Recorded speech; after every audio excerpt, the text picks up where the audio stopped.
welcome to episode 138 of the So Video Games podcast, where we talk about any game at all, including new stuff, old stuff, and anything in between. If we are playing it, we will be talking about it. Today we are recording on July 4th, 2019. That's right, it is July 4th. It is Independence Day, so I guess happy Independence Day, even though we have concentration camps in the United States and people are being held in them. But, you know, happy Independence Day anyway. My name is Corey Motley. I am a podcast producer. I am a co-host of this podcast, and I am an occasional writer at GameCritics.com. And I'm also 50% of this show. Joining me, as always, is my co-host and partner in crime, Brad Galloway. He is the editor of Game Critics. How are you, Brad? I am fine, although I'm glad that you brought up the 4th of July thing. I thought I was going to have to pop that bubble, but you did it for me. So, yeah, literally nothing to celebrate this 4th of July. I feel like this is the most bitterly ironic holiday ever. Like you said, we've got literal, actual concentration camps at the border. We've got an illegitimate president who wants to be emperor for life. We've got grifters and liars running the show and the government. Nothing at all to celebrate today. But I know that a lot of people come to our show as a respite from the horrors of real life, and I respect that. Everybody needs a mental break once in a while, and I've had people reach out to us and say, hey, your podcast is something that I listen to when I need a break, and I need just to be okay for a few minutes, and that's a valuable, necessary thing. I'm very glad that we can serve that function for people, so we will not get extremely political other than the brief observation that we just made. And we do want to continue being a respite for people who need it, who are out there fighting the good fight. So, yeah, no happy 4th of July to anybody today. Refuse to recognize that holiday myself this year, but with that observation, otherwise, I am fine. Hopefully get those kids out of those cages soon, and we can move on with the rest of the show. Sounds like a plan to me. Just so everybody is aware, at the very last section of the show, the very last game, or not the last section, but the last game that we talk about during this section of the show, Brad and I are going to be talking about Hitman 2. They did launch a new level. It's a bank heist level, which I touched on briefly last week during last week's show, but Brad has played it since then.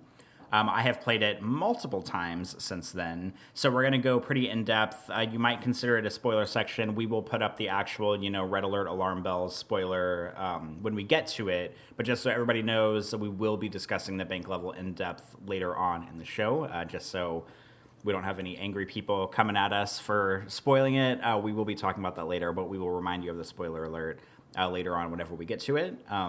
But I don't have any real housekeeping notes or anything. Brad, do you have anything before we get started?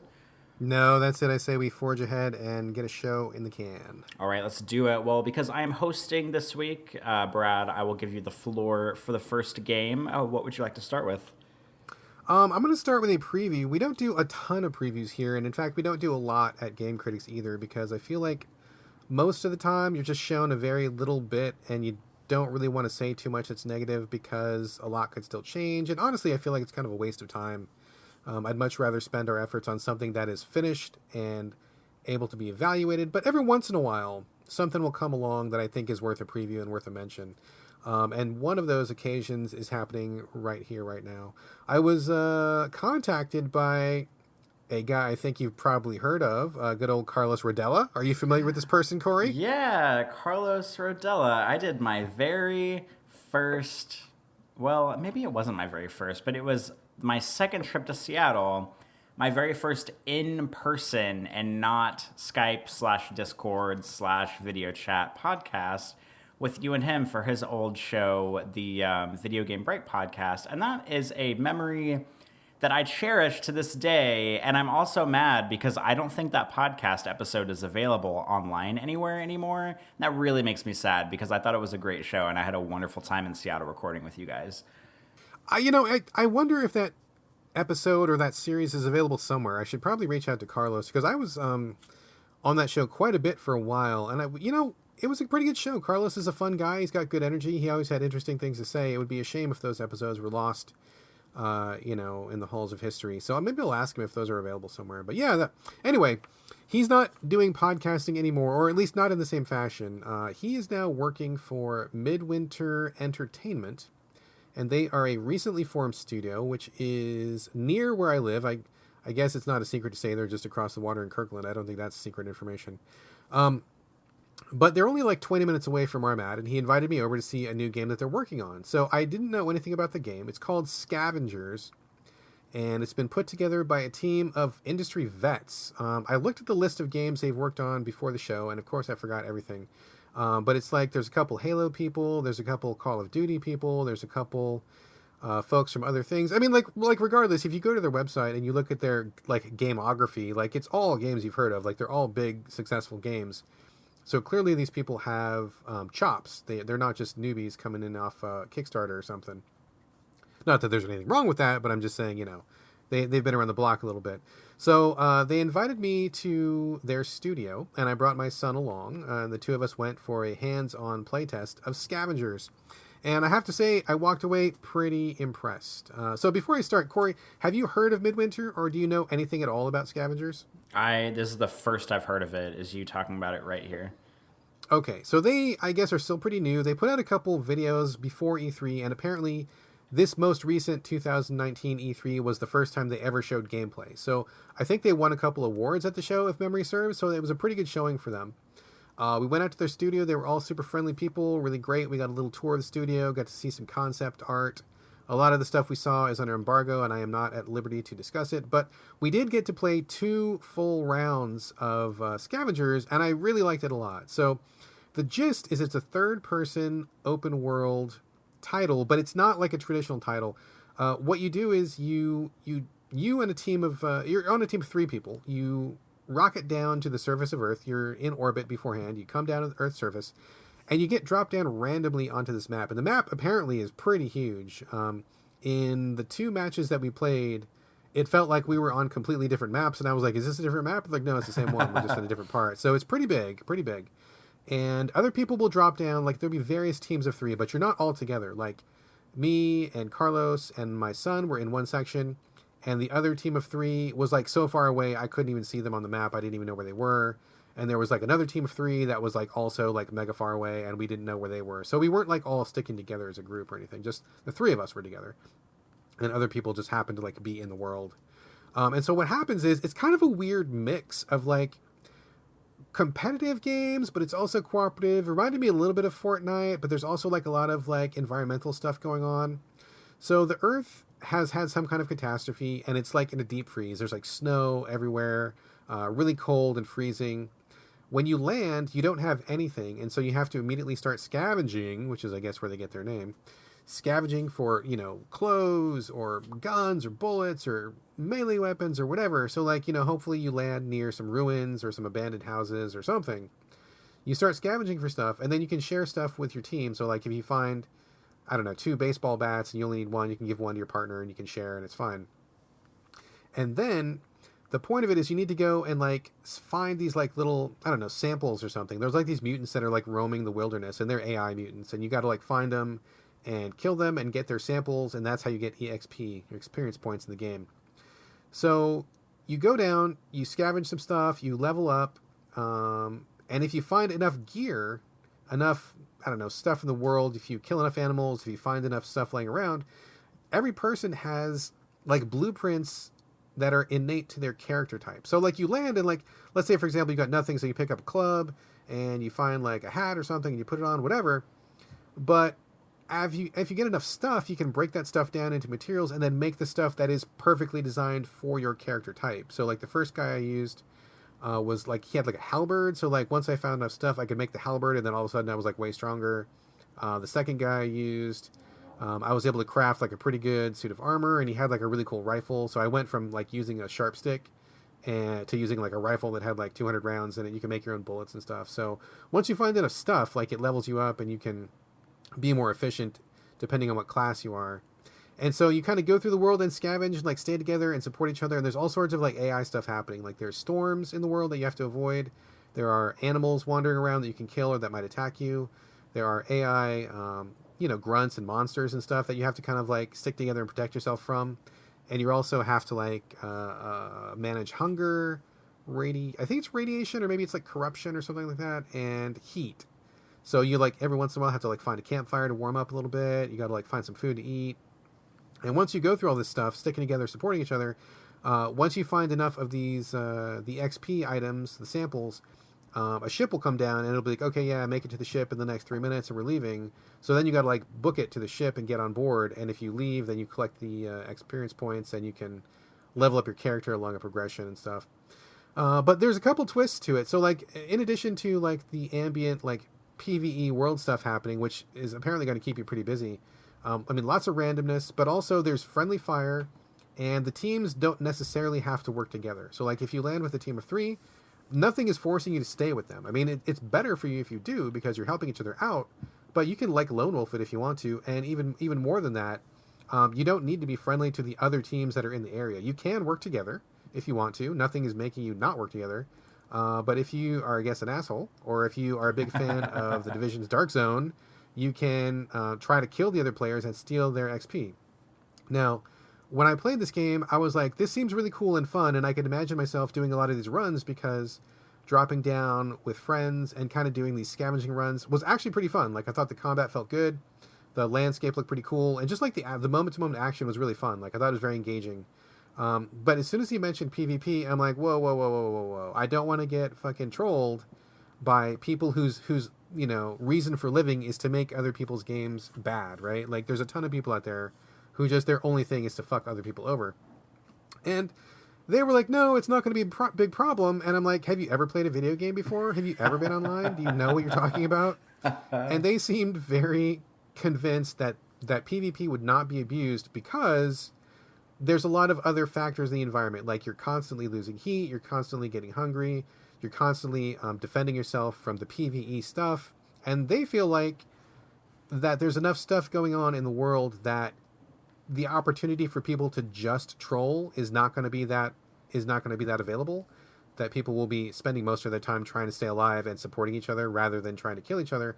And I'm like, okay, I hear what you're saying. I don't believe you. I think that PvP is going to be a problem. And I kept hammering that over and over because this game seemed really fun, but nothing makes a game less fun faster than people like, sniping you when you spawn in, or like you get, you have a good run, you get some EXP, you get back to the ship, and then there's some asshole there waiting with a rocket launcher to blow you away. Like, it's not fun, right? So they're like, okay, we hear you. We're going to do some more troll testing because you seem so adamant about this. So I'm like, yes, please do some, because I feel like you guys are not giving this thing its proper due. It's going to be a problem, I guarantee you. But other than that, the game looks really fucking cool, honestly. Like, I mean, just going down with the team and doing these random searches, I could easily see this game being kept fresh because you keep getting dropped in different locations. It's always new. Like, sometimes you find nothing. Sometimes you find a giant mutant bear with tentacles you got to fight off. Sometimes you find, like, this giant warlord guy. Sometimes you find scrubs. I mean, sometimes you find nothing. Like, it just keeps it fresh. And also, since they have the entire Earth to work with, I mean, they could very easily drop you in a different map. They could have different PvE events. They could have different, they could even do it like seasons, like Fortnite. I mean, Fortnite changes things up every season. There's always something happening. They could easily do that with this game. So I feel like if they get the combat nailed down and if they get the PvP nailed down, they've got a pretty good formula here that I feel like could be kept fresh for like a really long time. And with each match, I want to say like each match was no longer than like maybe 10 or 15 minutes tops. Like, you could dip in and out really quickly for some, get home from work, you got time for like 2 matches, then you got to make dinner, you got to go on with your day or whatever. I think there's a real market for this kind of like experience that would maintain familiarity and that you could jump in and out of, but then it would also be kept fresh. Kind of like a Warframe, kind of like a Fortnite, something like that. I think there's a lot of potential here. So I feel pretty positive about it if they can get this stuff nailed down. And the people on this team obviously have a good pedigree. They know what they're doing. I was squawking like crazy about the PvP, so hopefully they're going to lock that down. And I think it just looks like a really fucking cool game. It's not going to be ready until next year, 2020. But so far, in the matches that I played, I had a great time, and I actually wanted to play more. And my son, who was playing with me, we were on the same team, he was like, I want to play this right now. So he was on board, I'm on board, and it seems like Midwinter is on a very successful trajectory at the moment. Whenever you're talking about the PvP stuff and them saying like, oh, well, we're going to have so much stuff going on in the environment or so many like AI elements that people won't really be able to have the time or the energy to troll other human players. my immediate thought to that is kind of similar to yours, where I feel like what could happen is that you're going to have people who are going to say, oh, well, now you're just going to make me work extra hard to be an asshole to other players. So that's what I'm going to do. Like, don't underestimate. Like, who cares about these AI elements? Who cares about this winter storm that's happening over here? Like, I'm going to be the biggest asshole I possibly can. And now you're just making it more difficult for me to troll other players. So I'm going to try even harder to do that now. Yeah, I mean, there's people out there who their only purpose in life is to ruin other people's games. Like, I mean, we met some of those people in Division. I played with some of those people in other games, and they're terrible. They are terrible people. I mean, I don't know what they're like in real life, but they've got to be assholes to be such assholes online. And it's just like, it's such a huge factor that I don't like to ever play any game, whether you control other people or PvP. Like, Warframe was super successful for me because you could not troll other people. Like, you only had to work together. Same thing with the Division. If you stay out of the dark zone, you only can work together. Like, you can't really fuck the other people up. And so it's to everybody's advantage to work together. But the second you give somebody even a small reason to fuck somebody else over, they're going to take it every single time. Like, I won't. But I know for a fact that there's no shortage of people out there who will. And that really gives me pause, because I think that is probably the one big wrench that could be thrown into the works here. I don't want to see this game devolve into like another Dark Zone situation where they're like these roving band of assholes who like level up and they spend all their time just like ganking other players, and it just kills it for everybody else. So I hope that they address this. I hope it gets solved. But in terms of the rest, I was really liking it. I could totally see me doing this like, you know, once a week, or like this being kind of like my after work chill out game or something like that. Dip in for a couple runs, see what's new for the season or whatever. And just to be clear, they didn't announce seasons. I'm just making that up on my own. I'm not spoiling anything. I'm just imagining what could be possible. That's not confirmed or anything. But I could see them doing like, you know, a new event, new PvE event, or a new season or something, and, you know, new characters or new monsters or something. Like, I would be up for like a little bit of that, where it's deep enough that you enjoy playing it, but it's not so deep that you have to devote all your time to it. And it's light enough that you can just get a couple games, but it's still satisfying. So I think they're in a good zone. Like, I really do. I just, you know, apart from the PvP concerns, I think they're going to be in a really good sweet spot. Well, good. I remain hopeful that this will be good. I don't know if this will be my kind of game, but I would maybe try it whenever it comes out, whenever it launches, just to see, especially if this is the kind of thing that like me and you and your wife could get in on, just to test the waters a little bit. But it definitely sounds interesting, and I'm glad that they seem to be successful so far with this. Well, let's keep an eye on it. I could see us playing this. I bet you would like this. I think this feels like it's in the right spot for you. I feel like this could be a good co-op game. So we'll keep an eye on this. But, you know, who knows? I'm not sure how far off it is. They said at least 2020, and it was looking good so far, but there was still some work to do. So we will stay in touch. I will keep you guys updated, and I'm sure we will be talking about Scavengers at some point in the future. So now let me turn it over to you, Corey. I know that you were very excited to try My Friend Pedro, and apparently, according to the script in front of me, you must have managed to get your hands on it. So how about you tell us all about it? I would love to. If you listen to the banter at the end of the show, you will have heard, or you will hear, that I was out of town for several days. I went to San Francisco earlier, and on the flight, I had 2 flights there and 2 flights back. And while I was there, I thought, well, you know, I maybe need something new to play on the plane, because the Switch is kind of tailor-made for airplane playing. I was playing a lot of Resident Evil 4 on the way there. I knew that My Friend Pedro had come out. This is by Dead Toast, published by Devolver Digital. And I actually passed up a review copy for this game. I had the opportunity to review it, but I thought it might... I mean, I was very interested in it, but it seemed like the kind of game that might be really hard. So I was pretty nervous. I didn't want to review it because I thought it might have been too hard for me, because Devolver sometimes has a track record of their games being really hard. So I passed up the review copy, but then I bought it on my own to play on the plane. And I am here to say that it's pretty wonderful. I'm enjoying it so far. But let me talk about the actual game itself. So this has been I would consider this to be a pretty well-hyped game. It came out on PC and Switch, which is pretty fascinating because it's not on Xbox One, it's not on PlayStation 4. I'm sure they'll probably bring them to the consoles eventually. But it's kind of like a nice, weird, exclusive crossover between the Switch and PC gamers. and it's a 2D side-scrolling shoot-'em-up game. It's kind of like if you took Max Payne and made it like extra goofy and made it 2D. That's very similar to what this feels like. You basically play as this guy who, I mean, the story is really stupid, but it's also self-aware about itself to know that it's stupid. You're basically just like have been held prisoner somewhere by some gang, and you're like fighting your way through like restaurants and sewers and all these sort of stereotypical video game levels to get to this like kind of mob boss or this crime lord or something. And it's basically just an excuse for you to like run and gun and side scroll and shoot. But the fun thing about the game is that the combat is very silly. Like, it's a lot based around how high of a combo you can keep, how stylishly you can kill the enemies around you, because you can do a lot of kind of very silly Super Mario type stuff where you can like do wall jumps, and you can just like continuously like wall jump from wall to wall, from left to right to get up like certain passages. Or you can like grab onto these like suspended hooks and sort of like like slide down these ropes while you're shooting both your guns at all these enemies. And there's a slow motion button. If you click on the left thumbstick, it goes slow-mo. So you can really sort of like target things. If you hold the left trigger, you can split your aim. So like you aim one direction, you hold the left trigger to keep your gun there, and usually it locks onto an enemy that's nearby. And then you use the stick to aim a different direction.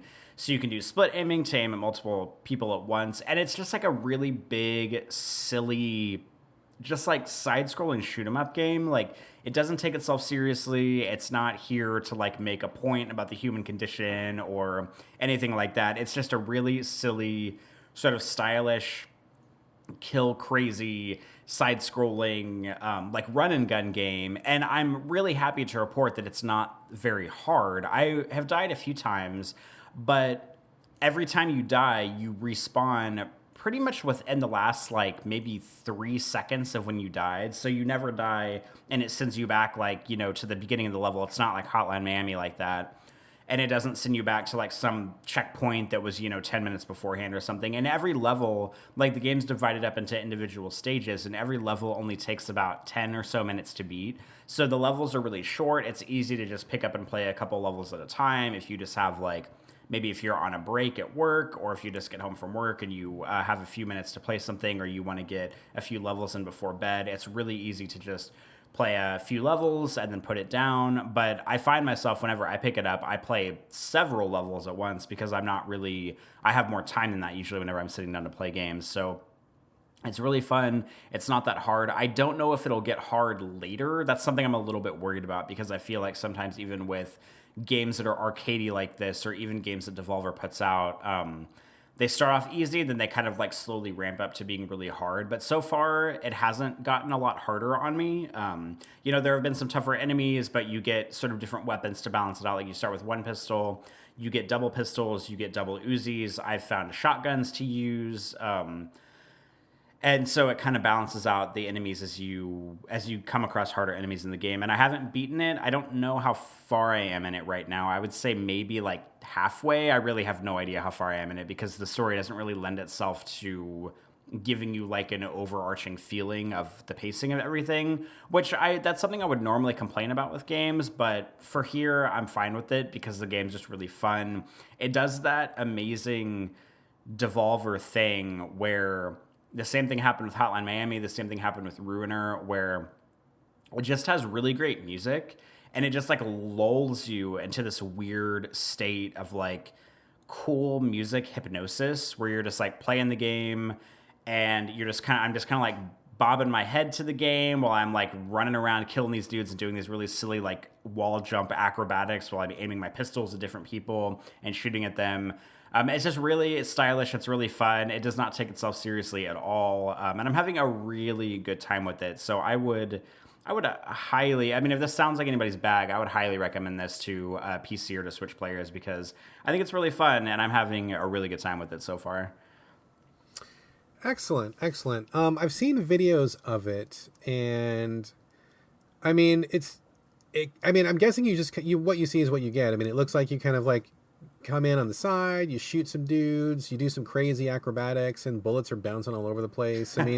That's basically like in a nutshell what it is, right? You're kind of just doing that over and over. So I'm guessing the variety comes from like, I don't know, like maybe you find some new props in the environment or something, or maybe just weird level designs, or like how do you find the gameplay to not be repetitive? That's a good question, and I had thought about this and didn't mention it earlier. So one thing that I like about it, I mean, to be frank, it is pretty repetitive. I mean, most levels is just you kind of going through these mazy 2D environments, shooting dudes and jumping around and shooting dudes and rolling around on the ground and, doing these like, jumping from wire to wire in the air and stuff like that. But generally, every level will introduce, or maybe like every couple levels will introduce a new sort of like thing you can use in the environment. Like for the first couple stages, it's very straightforward. You're basically just running, jumping, doing a tiny bit of like wall jumping to get to spaces.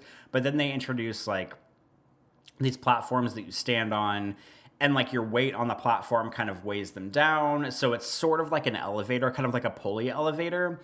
And it like whenever you stand on the platform and it lowers it down, it'll like open a door that gets pulled open in the like around the area. So you kind of have to like run under it really quickly.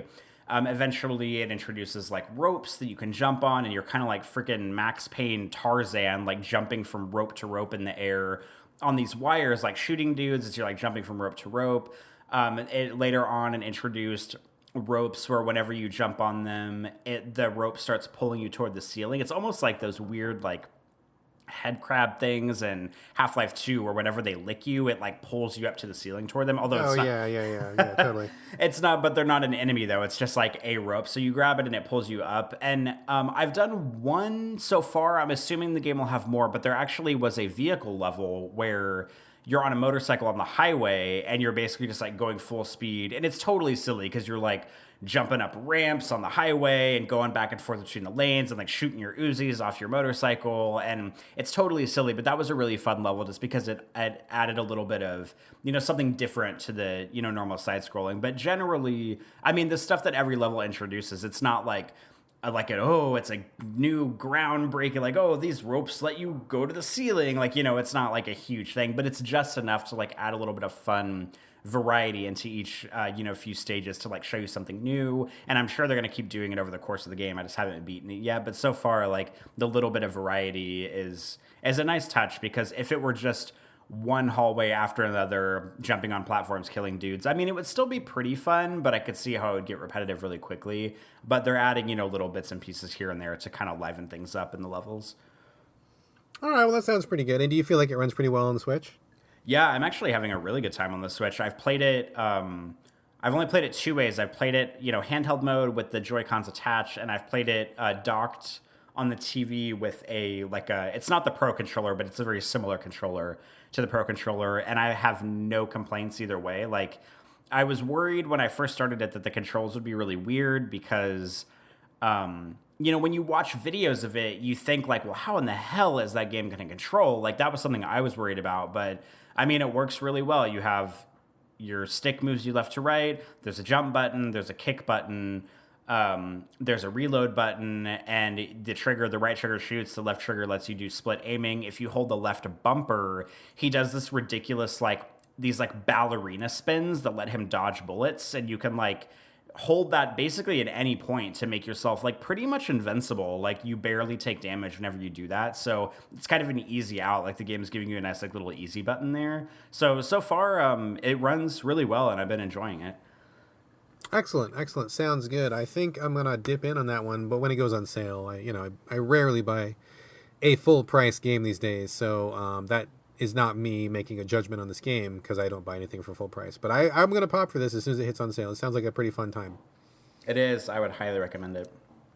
Excellent.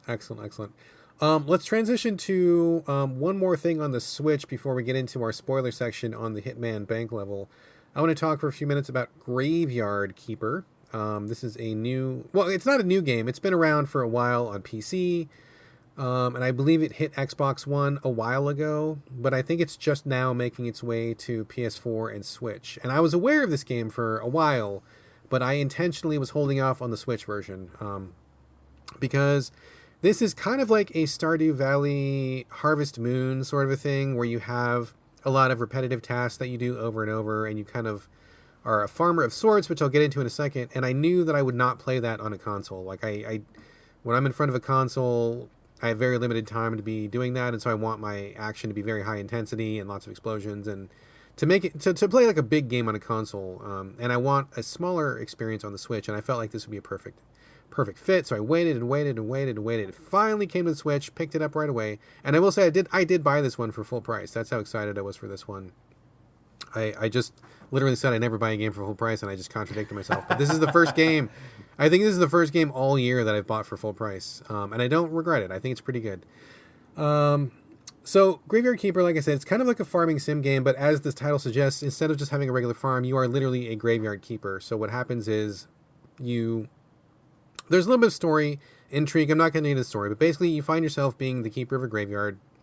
Every couple days, a donkey and a cart will come by and drop off a corpse. You pick up the corpse. You need to prepare the body, take it into like a little morgue that you have, and you clean it up, whatever way you want to clean it up. And then you take the body to the actual graveyard, and you dig a hole and bury it. And then once you're done with that, you have like a house. Your house has a little farm attached to it. There's woods nearby that you can like harvest wood. There's a town nearby where you can talk to people and buy some goods. There's some lots of people to meet, and everybody's got like a little quest for you. And it's basically just kind of like a, like a Harvest Moon, like a Stardew Valley. I knew that I was only going to want to play one of these because it's kind of time intensive, and it's got a lot of repetitive stuff, but I was kind of in the mood for it. Like I kind of wanted something where I could just come back to it time and again, and having that feeling of control over an environment. Like, this is my farm. I'm going to grow this farm the way that I want. I'm going to put stuff where I want to put it. And this is a world that I am in control of, and nothing crazy is going to happen here. It's kind of a soothing feeling once in a while. I don't generally go in for those, but I was feeling the need for something like this now, and I figured Graveyard Keeper would be weird enough and strange enough and bizarre enough that it would keep my attention, because I'm not sure if just farming itself would be entertaining enough. So popped for this one, and I've really been enjoying it so far.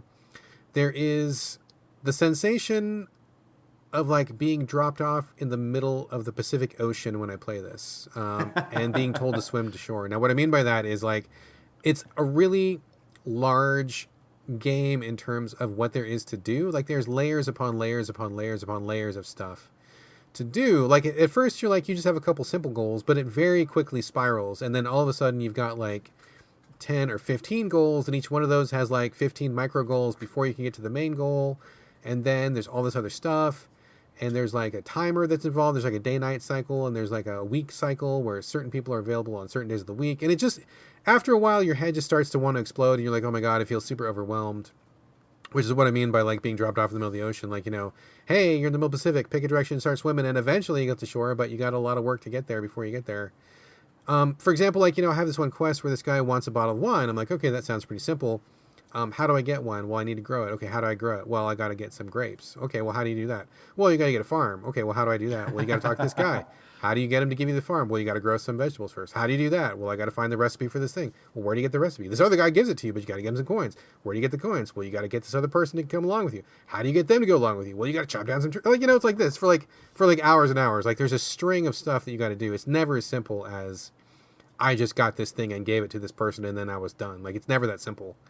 A lot of things span over multiple days. A lot of things have multiple conditions to them. It does a pretty good job of tracking all your quests in the game, so I don't really feel the need to write down a lot of like notes or anything like that, which is good. And I feel like there's a lot of depth to it where there's like so much. I find myself just having to focus on one thing and ignoring everything else. And it's great that there's not really a time limit. Like, you can't just do anything anytime you want to. For example, like some people are only available on a certain day, so you may have to wait. But if you miss that person, it's not like anything bad happens. Like, you just have to wait till the next time they circle around, which is good, because if there was actually like time pressure on top of all the other stuff, I don't think I would play it. It would be too much stress. But because every single goal in the game can be done at your leisure, I think that saves the experience. And so you may have 37 goals, but you just focus on one at a time, and eventually you get there. Like, eventually you get the thing done that you need to do. Eventually you get to where you need to go. And it ends up being good. I'm to the point of the game, I'm not going to spoil a bunch of stuff, but I'm to the point of the game where like all sorts of like occult things start popping up, and there's a lot more going on in the town than you first realize.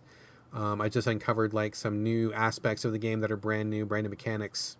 And I'm glad that I waited, because the developers added a new DLC just in time for the Switch version, and in the new DLC, it's zombies, but not in the traditional sense. What you can do as the Graveyard Keeper is you can actually bring the bodies that you get back to life, and they can do work for you. So if you don't want to chop it down any more trees, you don't want to mine any more coal, you don't want to farm your vegetables anymore, you just create a couple zombies, and then they can go and do that for you. So it frees you up from doing like those repetitive tasks. I mean, you can do them if you want, because I mean, it's kind of like therapeutic sometimes to do those things.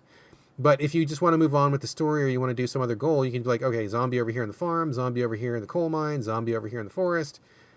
Bring this shit back to me when you're done, and then just do it. And then they can go do it for you, which is pretty cool. I like that a lot. It's a really cool addition, and I'm glad that I got in on the game now, so that is an option for me, because there is a lot of just simple like resource collection. Get more wood, get more metal, get more whatever, get more fruit, get more wheat. And it's fine to do that, but sometimes you want to just jump ahead a little bit, and those zombies can be like a cool shortcut for that, which is great. So very good timing on that. Overall, I really dig it a lot. It's not something that I want to just sit down and play for like 8 hours at a time. Like I'm kind of doing it in bed, like 1 or 2 hours a night before I go to bed. And it's probably going to take me like 400 hours or something to like get through like all of the content, you know? But doing it a little bit by little bit is good. I will say though, however, this is put out by Tiny Build Games, and they've got a pretty spotty track record. Like they're okay folks. I think they're good folks personally. But I think they've put out some stuff which is pretty sketchy. I'm not sure about their level of quality.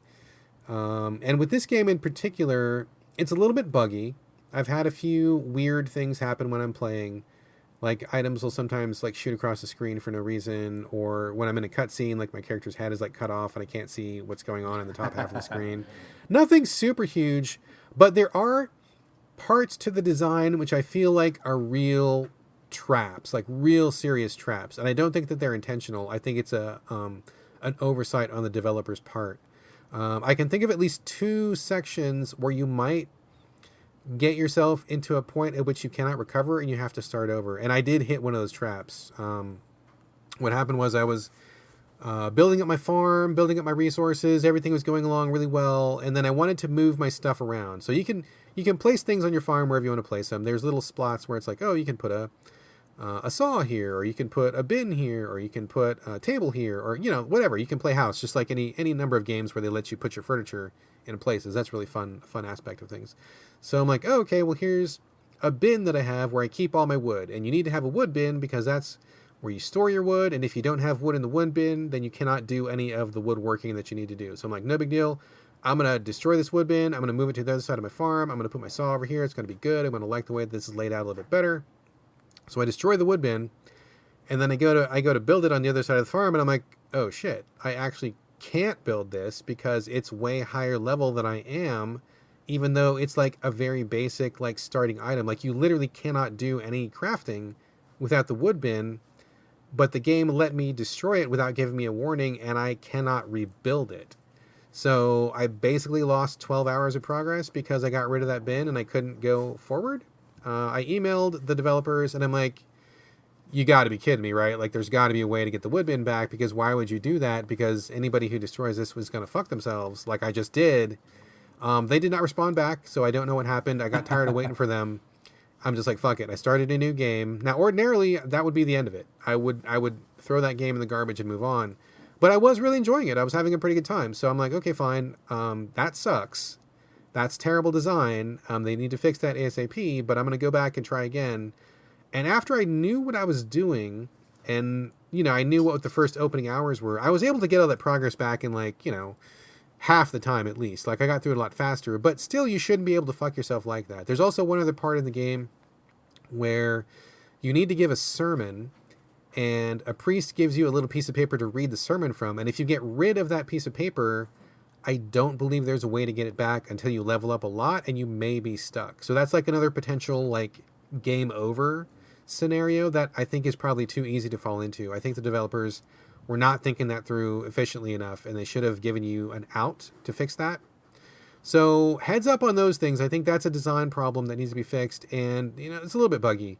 But otherwise, I mean, I think at this point, if you count the hours that I lost in that first playthrough, I've probably been playing it for maybe at least 30 hours so far, and it's just really fun. It's really fun if you want a Harvest Moon that's a little bit creepy, a little bit gory, a little bit, I don't know, gothic and kind of weird and scary. It's very slight horror overtones to it.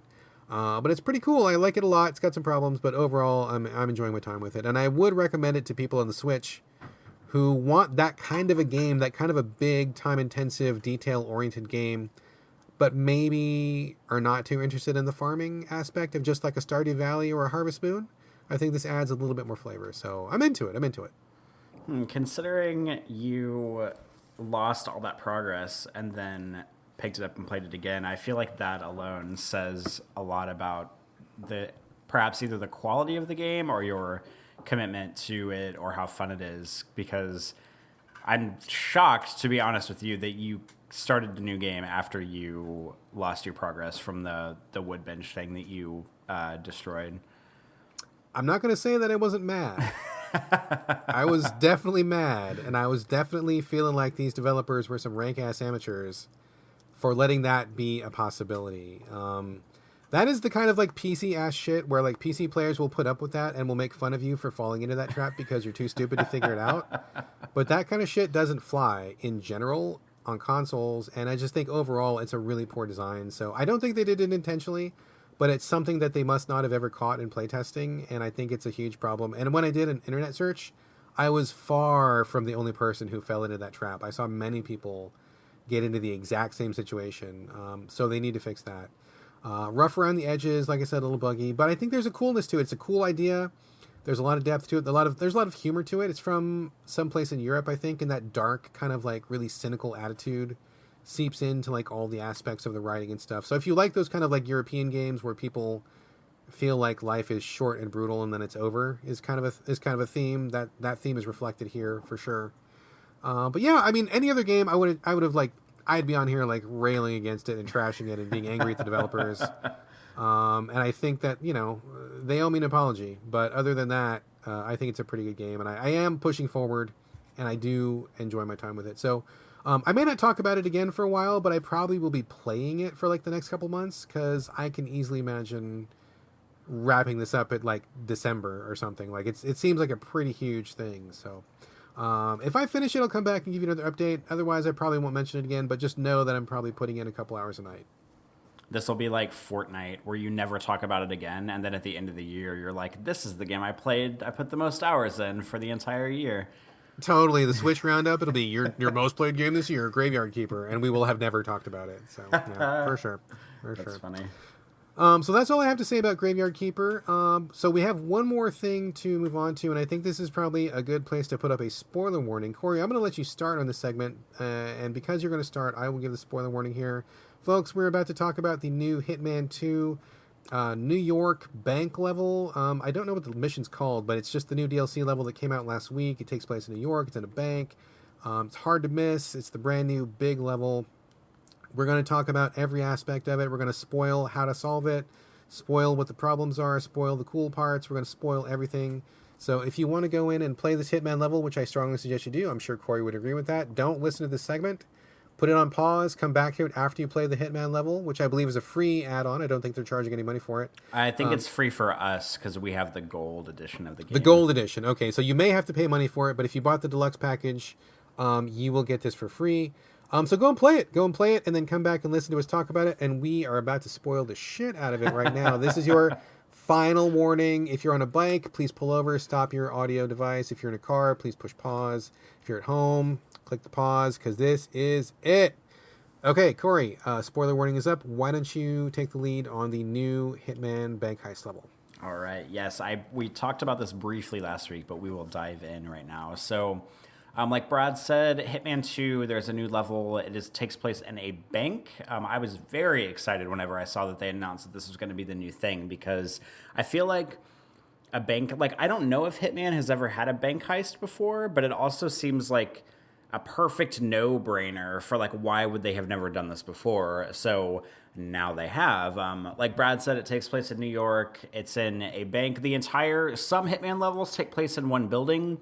Some Hitman levels take place in, entire cities, and this is one of those building levels. So although it does take place in the bank, you do not exit the bank, you don't go out in the streets around it, you don't walk up to it. The entire level is just inside the bank itself. However, like most Hitman levels, it has several floors, it has several wings, it has a lot of different levels of security, people walking around. Like there's the bank tellers, there's security guards, there's IT people, there's high-level security guards, there's like stockbroker people. There's a ton of people in the area. I mean, it basically, if you know anything about Hitman, you know exactly what you expect from this kind of level. I just kind of want to make it clear the boundaries of the level. It is just in the bank itself, and that's it. There's no streets, there's no city, there's none of the, no crowds or anything.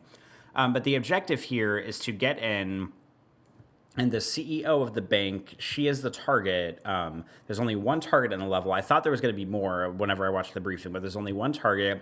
It's the CEO of the bank. She has an office that overlooks the lobby of the bank and kind of like her top floor suite.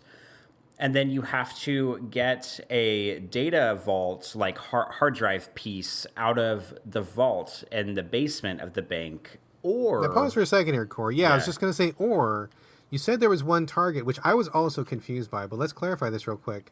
I only played through once, so maybe you've seen more than I have. But what happens?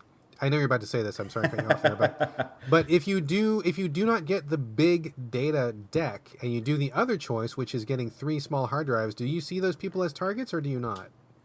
I don't, because you don't have to kill them to get their hard drives, and the game does not assign you to kill them. Okay.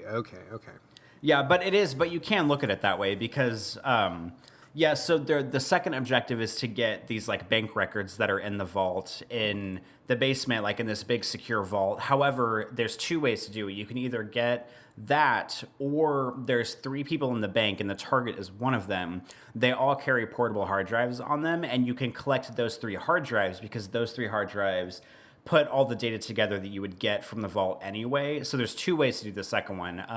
And you can kill the people if you want. I mean, like any Hitman level, you can kill every single person in the bank if you want to and get out of there, or you can get in, kill the one target, rob the bank and then get out, or you can knock out the other people that have the hard drives, or you can kill them if you want, whatever. But the other 2 people who have the hard drives, they're not specifically noted as targets, so you can do whatever you want with them, or you can just leave them alone. It doesn't really matter.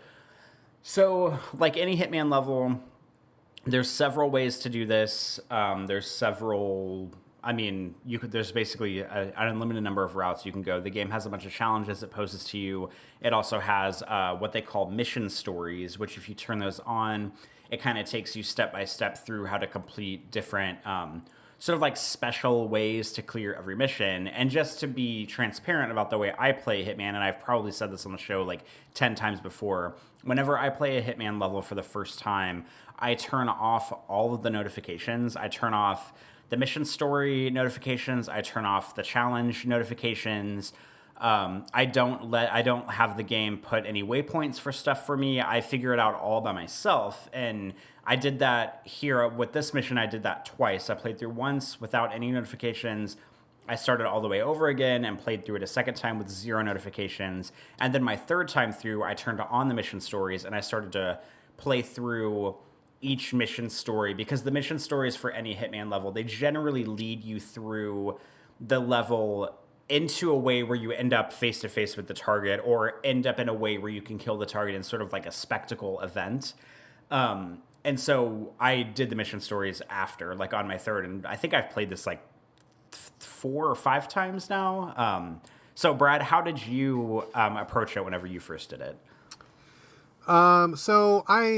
We've talked about this before. If anybody remembers our Hitman extravaganza, my favorite way to play Hitman is just go in and just fucking do whatever I can do. Like, I don't like to follow the mission stories. I don't like to take any of the help the developers give.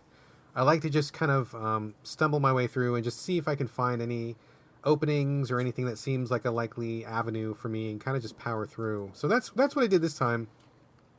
With one exception, because I did feel like a normal Hitman would probably case the joint pretty well, would have the map figured out, would probably get the blueprints to the place, would probably have picked out, a good couple potential plans before going in there cold.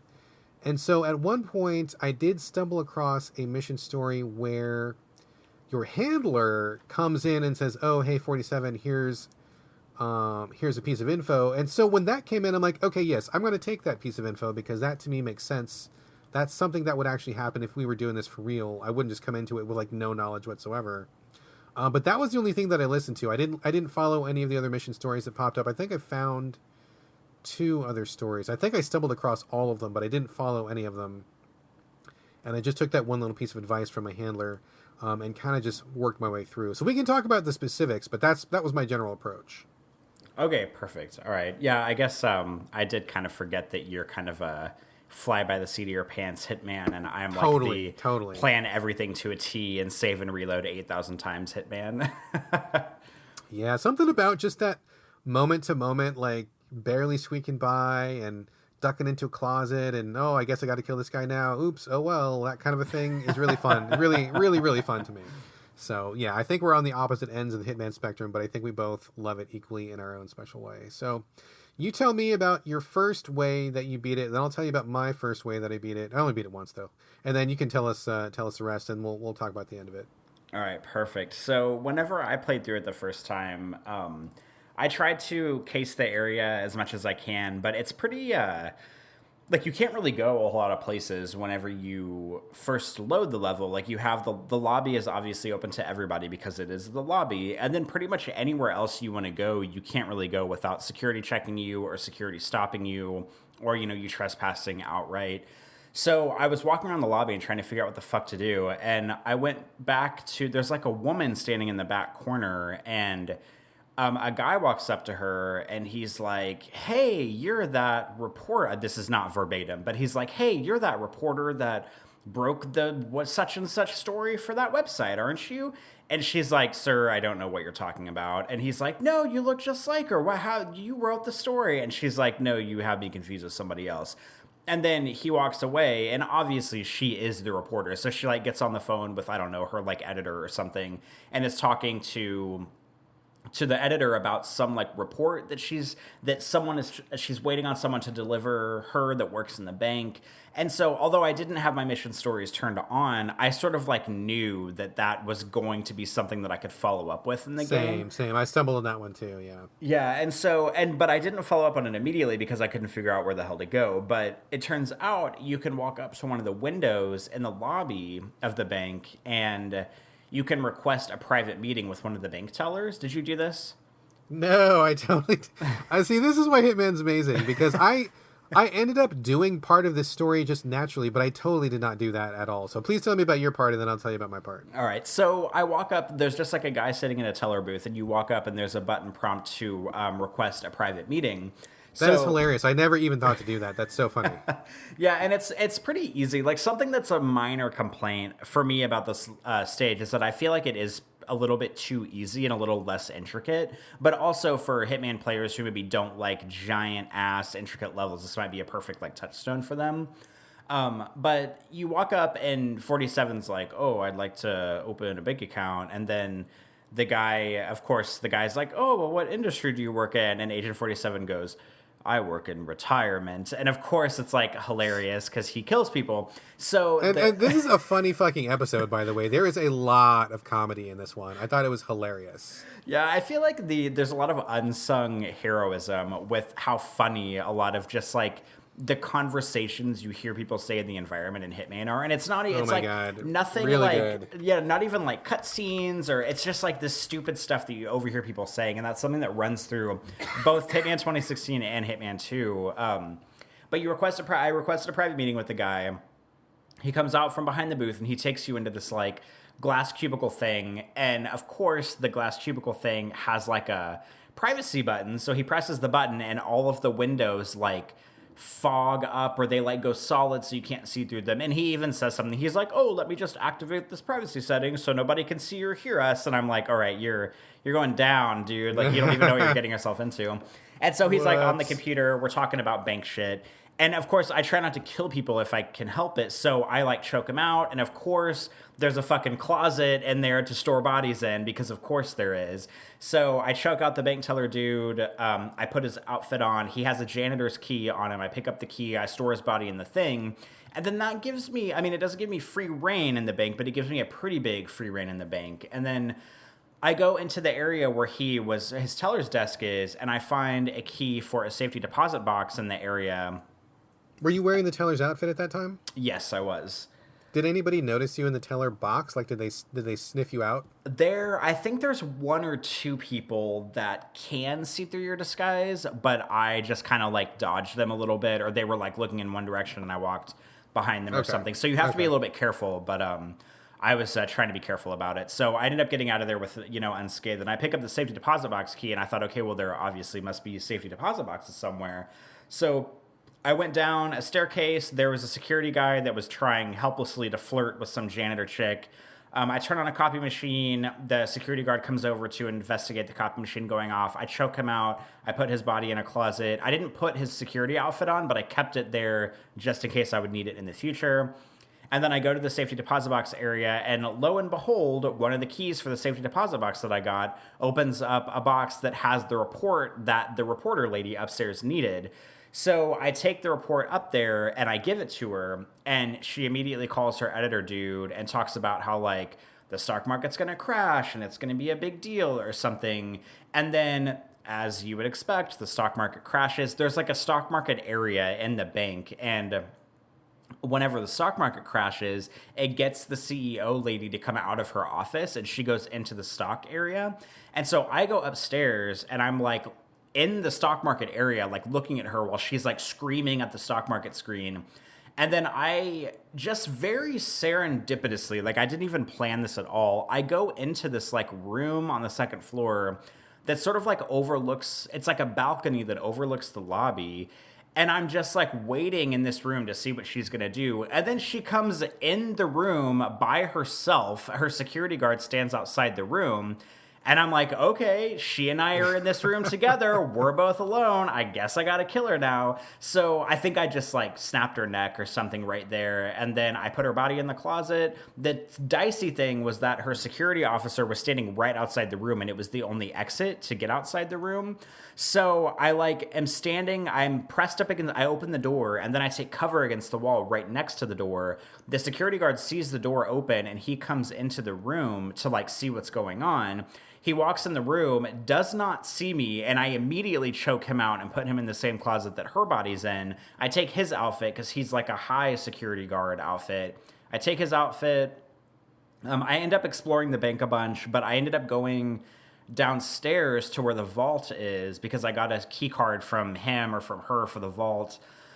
And there's like a security office that's right outside the vault, and it has windows, so you can't cloud the windows up, and one of the security guards in the room can see through your high security disguise.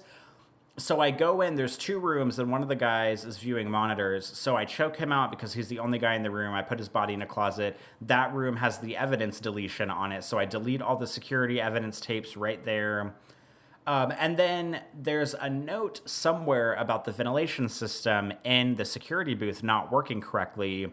And of course, right outside the security office, there's a little like locker on the wall. And when you open the locker, there's a fucking jar of like chloroform solution in there because of course there is. And so I walk out into like this garage area where like a security car is parked, and I put the chloroform into like the ventilation duct thing, and then I go back to the security office, I turn it on, it starts turning the AC on in the room, but of course it distributes all the chloroform in there, so it knocks out all the security dudes. And then I go in there, I pick up a security card, I unlock the button that unlocks the vault, I go in the vault, I steal the hard drive thingy, and I had picked up a key, an armored car key from somebody who was in the security deposit box area earlier. And the armored car key is in there, or the armored car is in the garage right outside the security office. So I pick up the hard drive thing, I walk out, I get in the armored car, and I drive right out of the bank and completed the mission. Interesting. I'm kind of giggling to myself like crazy here. Just as a side note, I did get a note passed to me by staff here in the Game Critics West studios. I will need to wrap this up shortly, and I have something Okay. that's going on in real life. So I'll give you my scoop, and then we'll bail here. This is hilarious to me. This is hilarious to me because it shows how differently our brains work when it comes to Hitman. Because I came across the reporter who was like wanting the scoop, and I'm like, okay, that's going on. I didn't know what was going on with the rest of the level, but I, I knocked out a series of people. I would often corner somebody in the bathroom and like steal their outfit, and I would see how far that could get me. I found like a janitor that got me pretty far initially. I got a security guard alone in the bathroom at one point.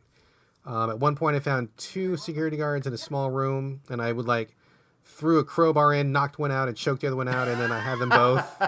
And then I had their outfit, and so I was wandering. I was just like, just stumbling around, just kind of seeing where I could go. I eventually found the person who was trying to give the data to the reporter, but she was on her phone in a kitchen, and she's like, "Oh my god, I'm totally like a whistleblower, and I'm peeing my pants because this is like stressing me out. I left my key on my desk, and I got to go back down there and get it." And I'm like, "Oh, okay, so the key's on the desk. All right, fine." So like, I grabbed somebody's teller outfit. I think I caught them in the bathroom too, and I had rat poison also. So like, you put something in somebody's water and they start puking in the bathroom, so you can follow them in there. And I ran down, got the key, went down to the vault, and I opened that up. But it's funny because I got the documents and I'm like, well, wait a minute, this is not what I needed. And then I kind of forgot about the reporter, so I'm like, whatevs. And I just like stuck it in my pocket and like kept cruising. So I went in there. I kind of did the same thing with you did about the vault. I found a high security guard. That was what my handler tipped me off to. She's like, once I got to the vault, she's like, oh, 47, you're going to need a high security vault disguise to get in there. And I'm like, okay, that makes sense. Like, we would know about that. Like that, I'll take this tip. She tells you where a high security guard is, although there's many around. I get that guy, get his suit, come down there.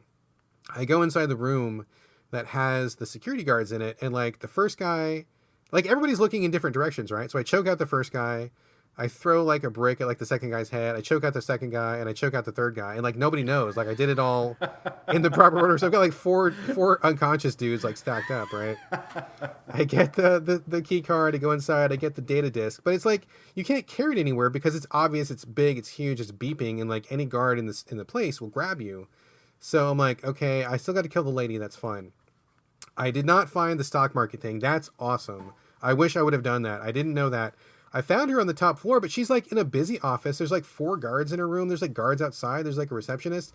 I had no fucking idea how to get in there, right? So I'm dressed up in, I think, the high security guard outfit. I walk around to the side door. I walk in, and I immediately get the warning that like you're about to be spotted. And so I duck down, and like they don't see me because I'm hiding behind a chair or something. And so I wait till they're all looking. I like scooch around to the other side of the room. I fucking threw a knife at the lady's head while she's surrounded by guards. I killed her, and then I threw a flash grenade into the middle of it.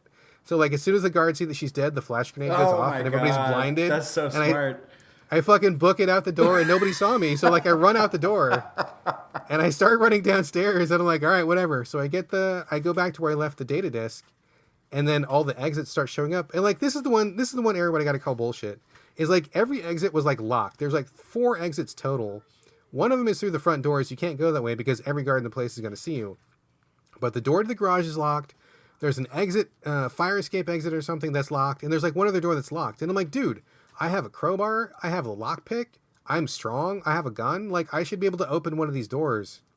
I could not find the key to the emergency fire escape exit. I could not find the key to the car in the garage. I found the car and I'm like, oh my God, I got to find, what is going on? And so I start thinking about it. I'm like, okay, well, obviously these guys are like security guards for an armored car. They have a different suit. They're probably the guys who are in the vault. I go back to the vault. I knock out like 3 guys. None of them has the fucking key. And I'm like, what is going on? What is going on? Where's his fucking key? I start walking around, and then I notice that the one guard who's off in another room is sleeping. I'm like, okay, he's like the last guy. He's got to have the key.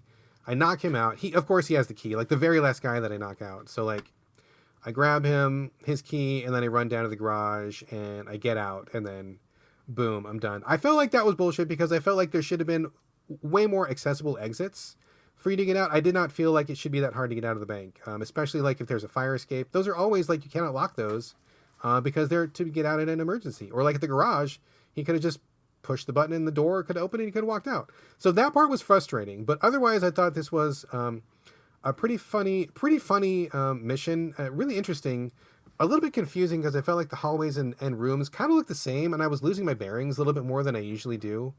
But there's one point where you dress up like a job interviewer, and you can go into a job interview. Did you do that one?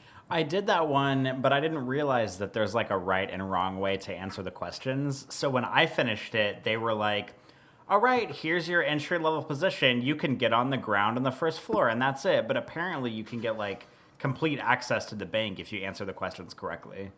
Oh, really? I didn't know that. So when I finished their exam, I got access to the ground, first, and second floor. I didn't get the whole thing, but I got a lot of it.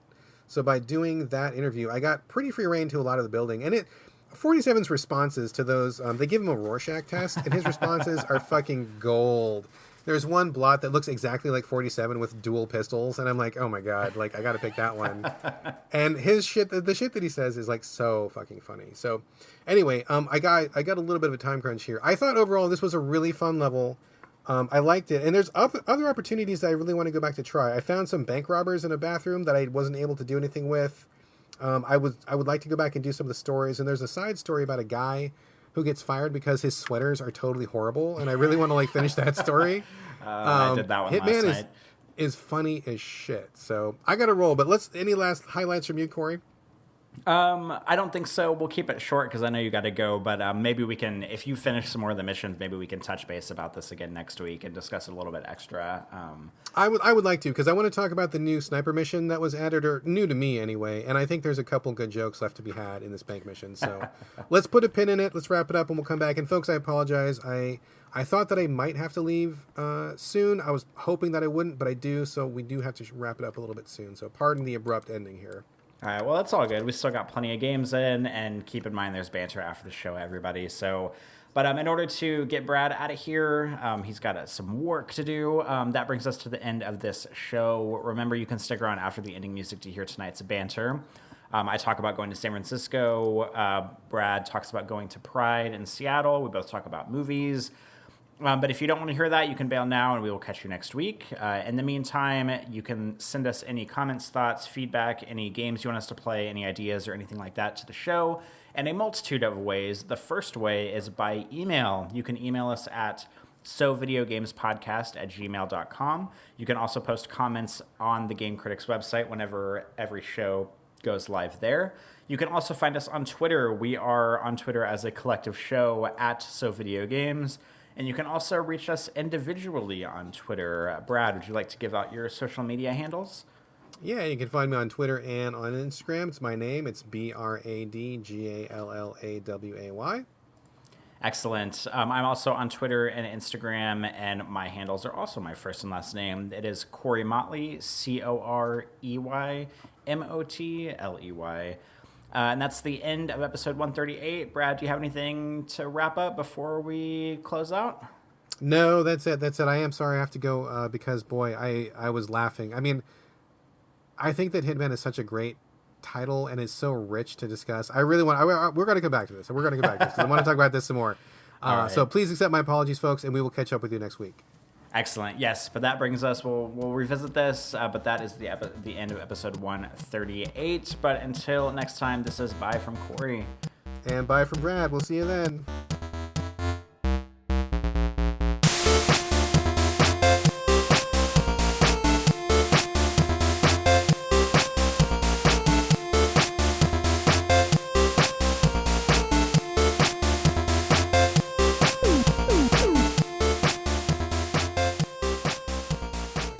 Okay, here we are back again. Feels like we barely made it this week because this has been a crazy week, but I'm glad we found some time. Thank you for being flexible, sir.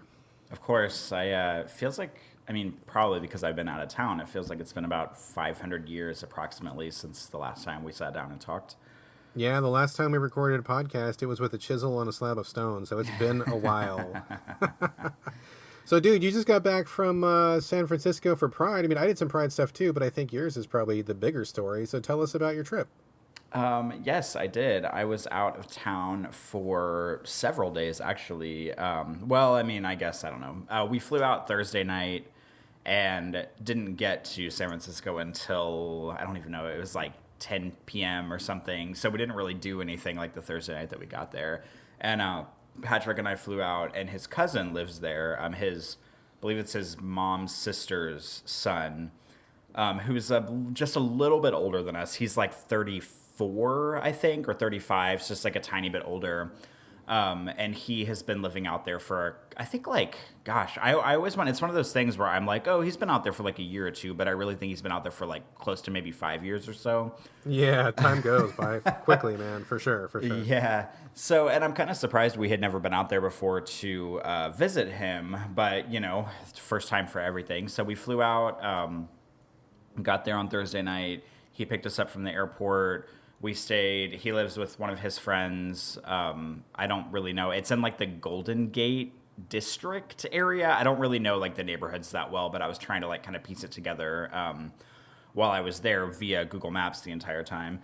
And we got there, and we did a lot of really fun stuff. I mean, the like Pride, like the big Pride stuff didn't really happen until kind of like Saturday and Sunday. Sunday was kind of like the big sort of like where you're in. Like they have the streets blocked off around City Hall, and it's just kind of like, you know, you go in, you didn't have to pay or anything, so that was nice. But we did go to this like VIP party that was inside City Hall, so that was pretty cool because it was like a bunch of like they had a bunch of food tables set out, and they had a few bars in there, and there was like a dance floor, and there were a bunch of people in the middle of City Hall on the stairs doing different kinds of performances and stuff. Like they had choirs there, and they had like dance troops and everything. So you could just kind of wander around, and after you paid for the ticket, you didn't have to pay for like the individual food that you bought or the drinks that you got. You just kind of like walked around and got whatever you wanted. So that was pretty cool. But on Friday, we went to, let's see, what did we do on Friday? We went to the Castro district, which is like the gay district in San Francisco that has the Castro Theater and like the Rainbow Crosswalk area. And the funny thing for me is we got there and I felt like such a dork because the only stuff I could relate that to was like seeing it and whenever I played Watch Dogs 2 because the Castro district is in Watch Dogs 2. So, like, every time we went somewhere and I, like, recognized it from Watch Dogs, I would be like, oh, this is in Watch Dogs 2. And so I felt like such a dork because, like, now I got to see it in real life. But on Friday night, we went to an underwear party, which is something that I wasn't sure that I wanted to do, but I ended up going because, A, I didn't really have anything better to do, and B, like, if you have an invitation to go to an underwear party, like, that's kind of, I mean, it's not a once in a lifetime thing, but it's like a once in a great while kind of thing. So did they tell you up front, like, what the protocol was? I mean, underwear party could be like, I guess, a lot of things. Were they like, was there like a note card with rules attached to it, or how'd you know what was going to go down? I did not know. I think that Patrick's cousin sort of knew the protocol because apparently it was in like the Folsom area that had there's like some kind of like warehouse bar that was hosting it, and apparently they do a lot of like every month they do kind of like one big themed party. So this isn't really out of the ordinary for them, but it just happened to fall on Pride weekend. And the way that we did it, and I think the way that pretty much everybody did it, is you just go in. I mean, you wear like your normal clothes in, because I was wondering like, okay, are we gonna have to like get on the Muni bus or like, you know, and like go downtown in our underwear? Like, how is this gonna work? But you just wear your regular clothes, and then you have, you know, whatever like sexy or not sexy underwear you want on underneath them, obviously. And then you like go in, and you had to buy, I think, a ticket in advance, and they had, you know, like a guest list and everything. So you go in, you get your name checked off, and then they have sort of like a coat check. But as you might imagine, instead of checking your coat, you basically check all of your clothes. Yes.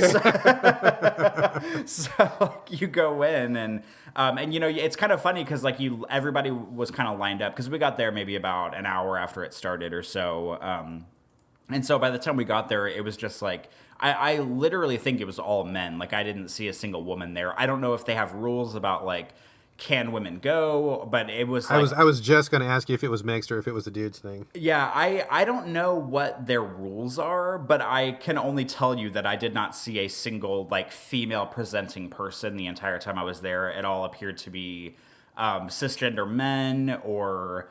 very male presenting people. I also didn't, see every single person there, but from what I could tell, I didn't see a single female presenting person while I was there. I don't know if they have rules against that or whatever, but that's just what I saw. And so you go in and there's a bunch of dudes just standing around in their underwear, and some of the underwear, because it was a pride thing and it's obviously a gay club, so a lot of the underwear is very flimsy, just a thong with a pouch for your junk and that kind of stuff. And some people had harnesses on, and it's just junk there's pouch, a lot of yes. yeah, I mean, anything goes. So, and then you stand in line to check your clothes, and it's just a line of people basically just taking off their clothes while they're in line, because you kind of have to be ready when you get up there, and they put all your stuff in a plastic bag, and they hand you your card to get it later, and then they must have some kind of filing system behind the desk where they put everything away in cubes or something. Sure, And sure. it sounds like maybe this would be a really scandalous affair. I thought, oh my God, what is this going to be? Is it just going to be a giant orgy? Is it going to be a bunch of dudes just making out and fondling each other because they're just wearing underwear all over the dance floor? Because it was just a regular club. They had 3 different bars. They had a bunch of loud music. They had laser lights. It was kind of a little bit foggy here and there. But the only difference is that everybody was in their underwear. And it was just kind of funny because I met people that night, in our underwear, and I was wearing kind of a onesie kind of thing. So I was very conservatively dressed for this. I had a one-piece thing that had had no sleeves, and it buttoned all the way down the front, but I had it mostly unbuttoned because I didn't want to just wear underwear, because I was kind of iffy on going in the first place, and I sure as hell wasn't going to show up in some skimpy underwear. And plus I'm a very practical underwear person, and I know we've talked about this on the show before, so I don't really have a lot of really skimpy underwear. I usually wear just athletic boxer briefs because they're very functional and they feel nice and they just work. And most of the people there were wearing pretty scandalous underwear. I mean, there were some boxers here and there and just some regular boxer briefs every once in a while, but it was mostly very gay themed, skimpy underwear. But I met people that night, friends of Patrick's cousin, and it's, slightly awkward because you're meeting people in your underwear, and then 2 days later you see them again, and then they're fully dressed, and you're like, oh, you're that guy that I met while we were all standing around in our underwear the other night. What an interesting way to meet somebody whenever you're basically just wearing a dick pouch and that's it. And then 2 days later you meet someone, and then suddenly you see them in a t-shirt and jeans and everything. But it was okay. It was a little overwhelming for me. Sometimes whenever I'm in situations like that, maybe I've talked about this before on the show, I will just kind of I'm going to say shut down, but I don't mean shut down. I just kind of I don't know, get quiet, and I just kind of observe my surroundings, and I'm not super outgoing, and that's kind of what happened that night. I mean, you're in a room full of sweaty dudes in underwear in San Francisco Pride. There was just a lot happening, and every once in a while I'd be standing there trying to enjoy my rum and coke, and then some dude would come out of nowhere and try to squeeze by me, and his sweaty chest and stomach would slide across my arm, and it was a cold sweat, and it was so gross. And it didn't happen often, thank goodness, because we weren't packed like sardines, but it was just every once in a while some dude would bump into me, and then my entire arm would just be covered in their gross cold sweat, and nasty. it was really that sounds nasty. really disgusting. That sounds gross. It was pretty gross, but yeah, I did that.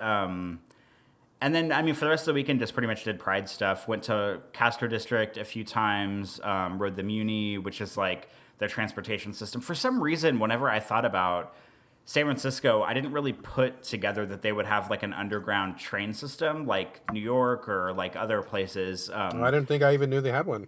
Yeah, they do. They have BART, which is their bus system, which I never took a BART bus. And then they have the Muni, which is some of it is above ground. It's the trams that run above ground, but they do go underground too. At a lot of the stations we went to, you boarded them underground. And I, for some reason, just didn't think that was a thing. Because when you think about New York, of course you think about the subway, and of course you think about going, down to the subway stations. But I just didn't really think about that for San Francisco. But I mean, that's totally a thing there. I don't know. I guess it's just me being naive and not being well traveled. But I took the Muni a few times, and luckily the Muni is really easy to ride. And I'd made some time to go to a skate park while I was there, and I photographed some skateboarders at a skate park, and I was too nervous to go up and introduce myself because I'm that way around people, even though I got a few good shots. And I don't know, it was like a pretty successful weekend. Like, Patrick's cousin was a very good host for us. He either drove us where we wanted to go, or we just took, the subway and the Muni buses and everything.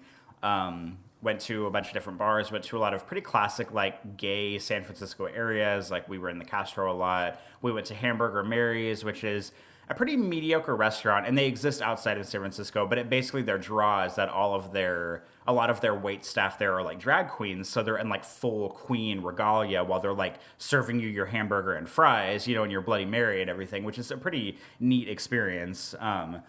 And I don't know, we went into, like, some clothing shops that were very, a lot populated with, very skimpy, like, gay men's clothing, like, a lot of, like, see-through tank tops and a lot of skimpy underwear. And, but, they had regular stuff, just regular t-shirts and shoes in the back. And, we went in a few porn shops that had, giant dildos and, all this stuff, every kind of lube you could ever want to buy.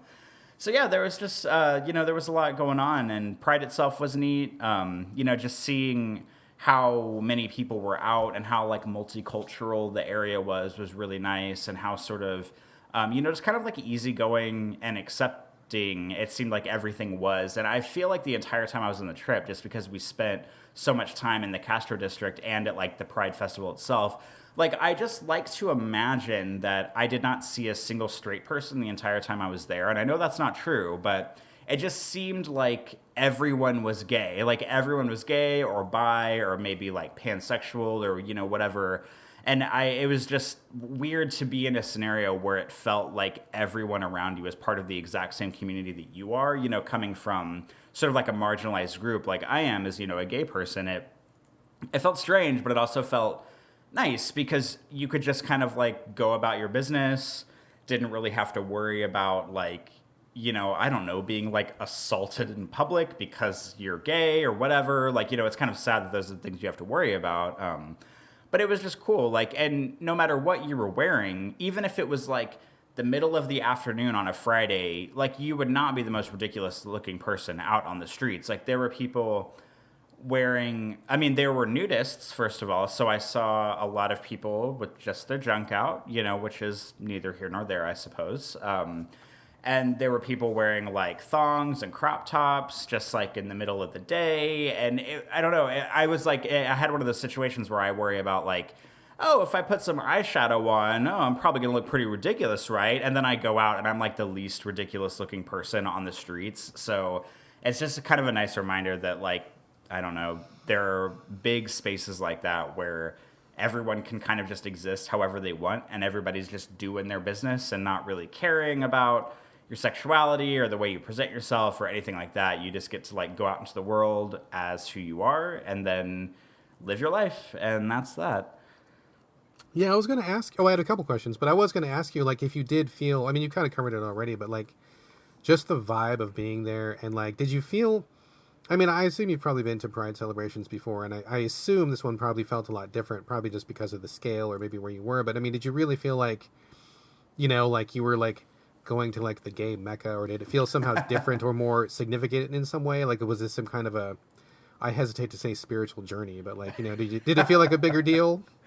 I don't know if I think when you said scale, that's really what kind of does it, because a lot of Pride stuff I've been to before, whether it's been in New Orleans, because New Orleans has really big Pride stuff going on here too. Like whether it's, here in New Orleans or whether it was in, kind of smaller stuff in Omaha, because I haven't really lived in that many, like, big cities. They all kind of feel similar, but I think just the sheer scale of what was going on in San Francisco kind of made a difference, especially because they have, the entire Castro district, which is, like, several blocks of this area that, it's not just gay during June. Like, it's gay all the time. Like, gay people are there all the time. It's got gay bars everywhere. And so it's nice to have, like, sort of just, like, that space that is sort of dedicated year-round to just being, like, a gay space. And not only is it a gay space, it's a very large gay space. Because even, like, there's some gay parts of New Orleans where there's, like, a strip of gay bars or whatever. But I mean, you're talking about maybe a block, maybe like a corner of a block of gay bars. Like I haven't, sat down and geographically mapped out every gay bar in New Orleans, but whenever I'm downtown here, there's a lot, but it's not like several blocks of stuff. It's just kind of like maybe one or two. So just like the scale of everything in San Francisco just felt great. It's weird that, the earth is so huge, and yet in these big cities, we only have like X amount of sort of space that's specifically designated for like the LGBTQ community. And I guess it just goes to show that maybe we could make that space bigger. I don't know, but it felt nice being in San Francisco because the space was big, and it just felt nice being able to be there surrounded by so many people who, are just not your average, just like cisgendered straight people that you kind of run into on a daily basis, or maybe you think you run into on a daily basis. It was just nice to be in a space where everybody was just a little bit different, I guess, and maybe a little bit less caring about what your deal was, like everybody was just kind of living their life and being themselves. And it was nice to see that like constantly the entire time I was there. Interesting. The second question that I had is, I'm sure that everyone who listens to our banter section is dying to know, what shirt did you go with? Did you go with the skateboard shirt, or did you go with the rainbow mesh shirt? Well, I know I made a huge deal last week about trying to decide what shirt I wanted to buy. And truth be told, here's what happened. I did not buy anything in New Orleans before I left. I had talked about going to H&M and buying the rainbow shirt. I had talked about going to the skate shop and buying their gay shirt. I think time just got away from me because I had a lot of stuff to do the day that we were leaving.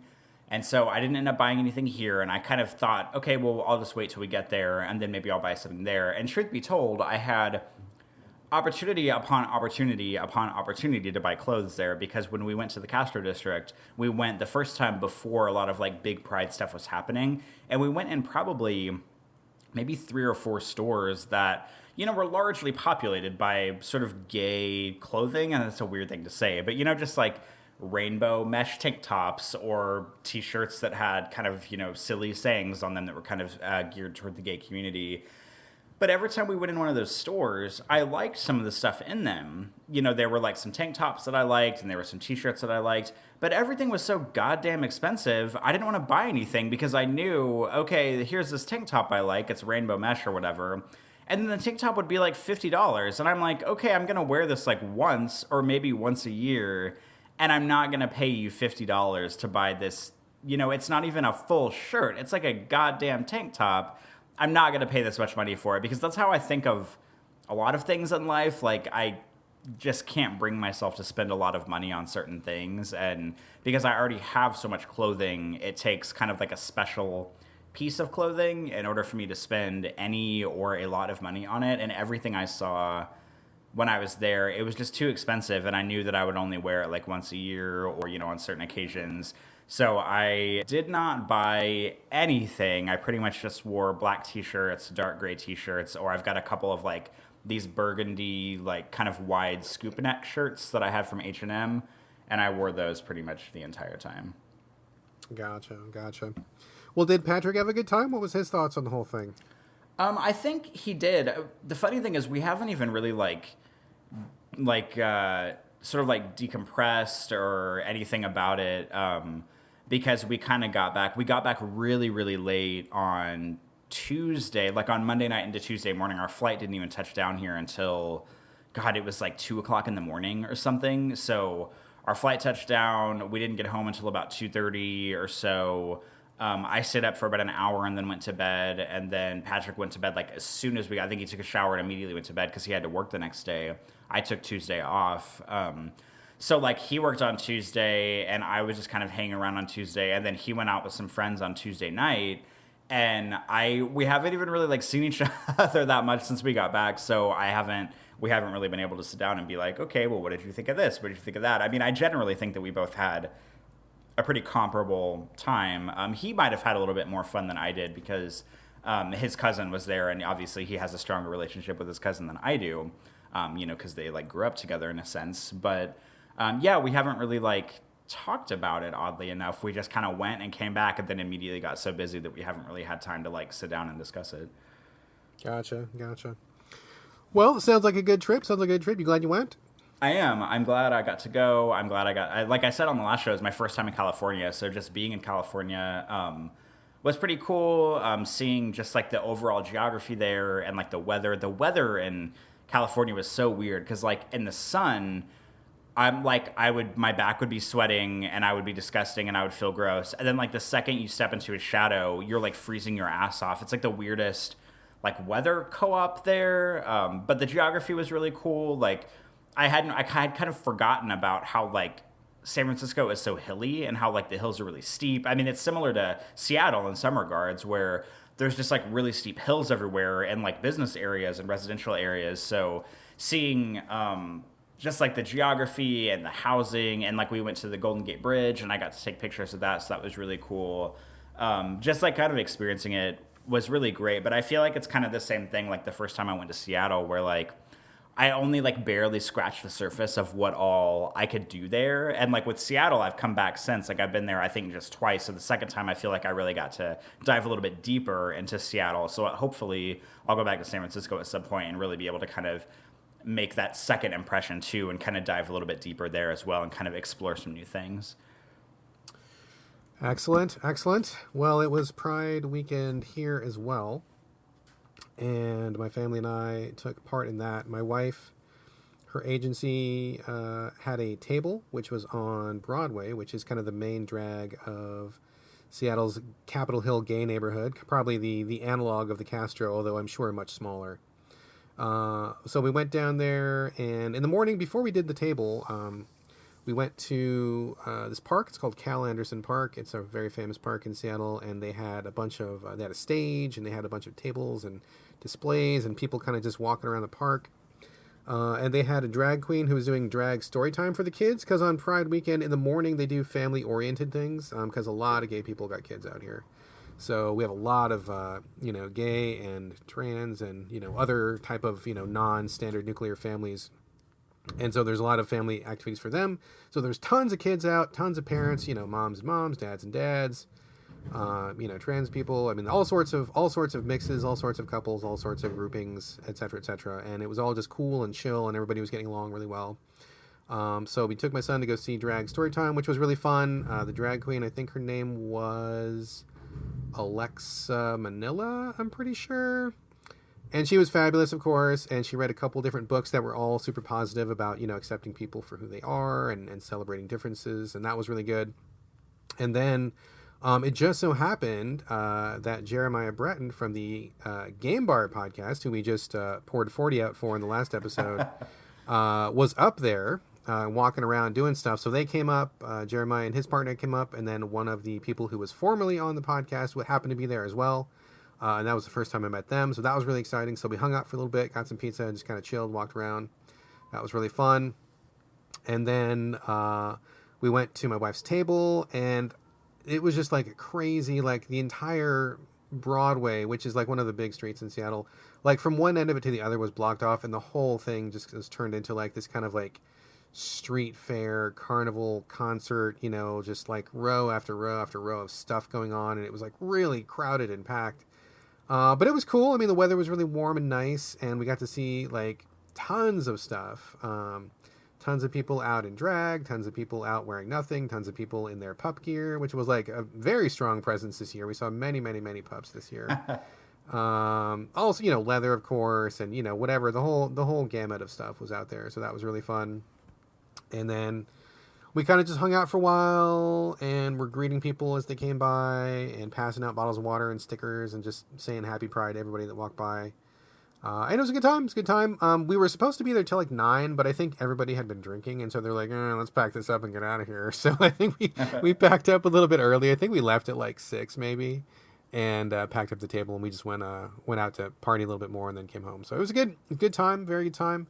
Very happy to be part of that, and very happy to show support to the LGBTQ plus community. And I feel like my son got a real good exposure to all sorts of people that I know. We saw tons of people that I know in all their different arrays, and we said hi to everybody, lots of hugs all around, and it was just a really super cool, super positive day. So I was really happy to take part in that, and really happy that my son was old enough to kind of like take it in a very conscious, observational way, and we had just had some discussions, and he was totally cool about the whole thing, man. He just like took it all in stride, like it was no big deal at all. So I was very proud to see that happening, and yeah, it was a good day, good weekend, good times.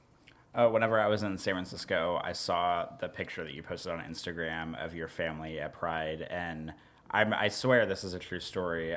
We were in a lift on the way, I think, to go downtown or to go to the Castro or something, and I looked back at Patrick, and I was like, oh, look at this picture of Brad and his family, and I showed it to him, and then I said something about how, like, I couldn't wait until your son was, like, a little bit older, maybe, like, 16 to 18, because I can't imagine how cool he's going to be whenever he's that old, because you and Gina are just doing such an amazing job of, like, raising him, like, just being very open-minded and being very, like, liberal and accepting and really, like, kind of getting him out there and experiencing a lot of stuff. Because I'm sure a lot of normal, like, nuclear straight couples would maybe be a little apprehensive about taking their young kids to a Pride event or something like that. But the fact that you guys are very conscious about continually doing that kind of stuff with him is wonderful. And I can't wait to see how it shapes him as he gets older. Yeah, same, man, same. We're doing our best. We love people. We love all sorts of people. We really try to practice what we preach, and inclusion and acceptance is what we are all about. And and also, I mean, props to the community as well, because they are super supportive of families and kids, and like everywhere we went, it was like Happy Pride and people coming out of the way to say hi to him. And this everybody being cool. Like anybody that we walked, people were like, "Oh, we love your outfit." Or whatever. We had matching shirts, by the way. I forgot to mention that, but we had matching Pride shirts because as a dad, a corny ass dad, I love matching my family. And Gina got us these cool Pride shirts that had like a rainbow, and it was kind of like a Rosie the Riveter sort of an image on it, and it said something like human rights or something like that or whatever. So we got people could obviously tell that we were like a family, but like everybody, gay, straight, or whatever.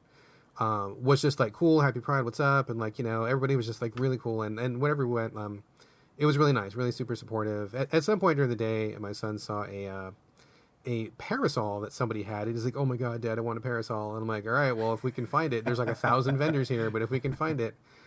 So we did find it, and he got like this pink parasol, and then he like popped it, and we were like walking down just the street, and like so many people were like, "Oh my god, I love your parasol, you look so great," and like it was just cool. It was cool that everybody was in a good mood, and everybody was cool, and everybody was cool with everybody, and it didn't matter what you're wearing or what you looked like or who you were with. Like it was just everybody was fucking cool. Like I wish it was like that 24/7 all the time. So it would be a great world if it was. Yeah, no kidding. But leave it to the straight people to mess that up for everybody. Am I right? Fucking straights. God. Filthy breeders. Jesus. All right, let's move on from Pride. I got a couple things, but what else you got on your banter docket there? You got anything to bring up? I have a movie to bring up, believe it or not. Oh, is it the same movie that I have to bring up? It is not the same movie you have to bring up. All right, what do you got? You go first. Well, it's a big movie weekend. Spider-Man came out.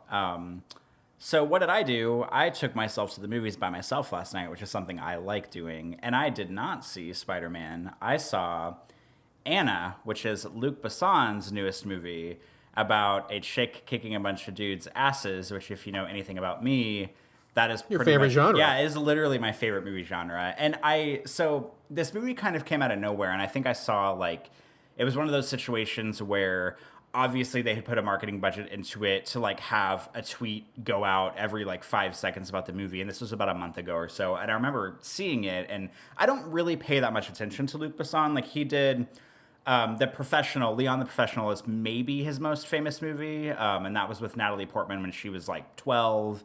He also did La Femme Nikita. He did Valerian was the last movie he did, which was with I can't even remember the two actors that were in it, but Rihanna was in it. It was the big sort of Mass Effect space hunting planets thing.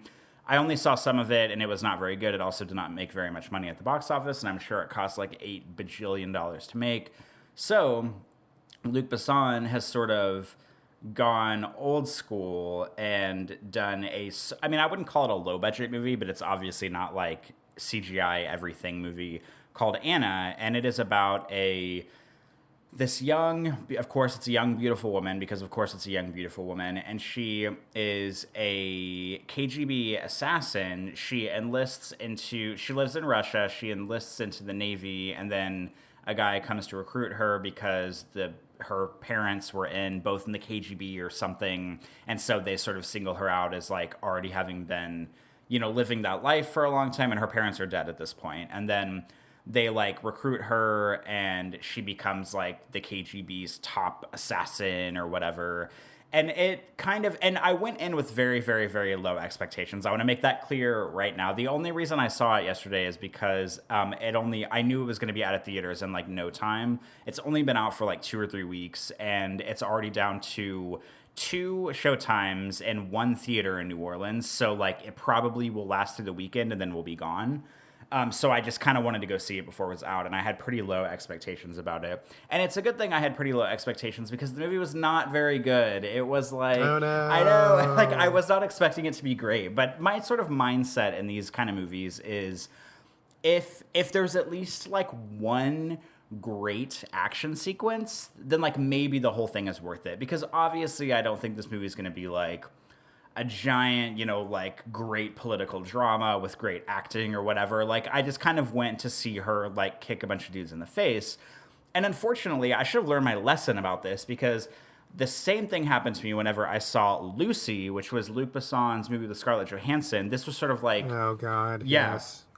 I watched this because I was led to believe, because Lucy made like so much money, and I'm guessing part of that, really? Yeah, it really did. It made a shitload of money, and mostly in international markets, but it made a lot of money, and I'm guessing it's because Scarlett Johansson sort of like carried that movie. Like it was kind of, while she was, it came out concurrently to around the time like the Avengers was coming out, so I think people were pretty hot on Scarlett Johansson.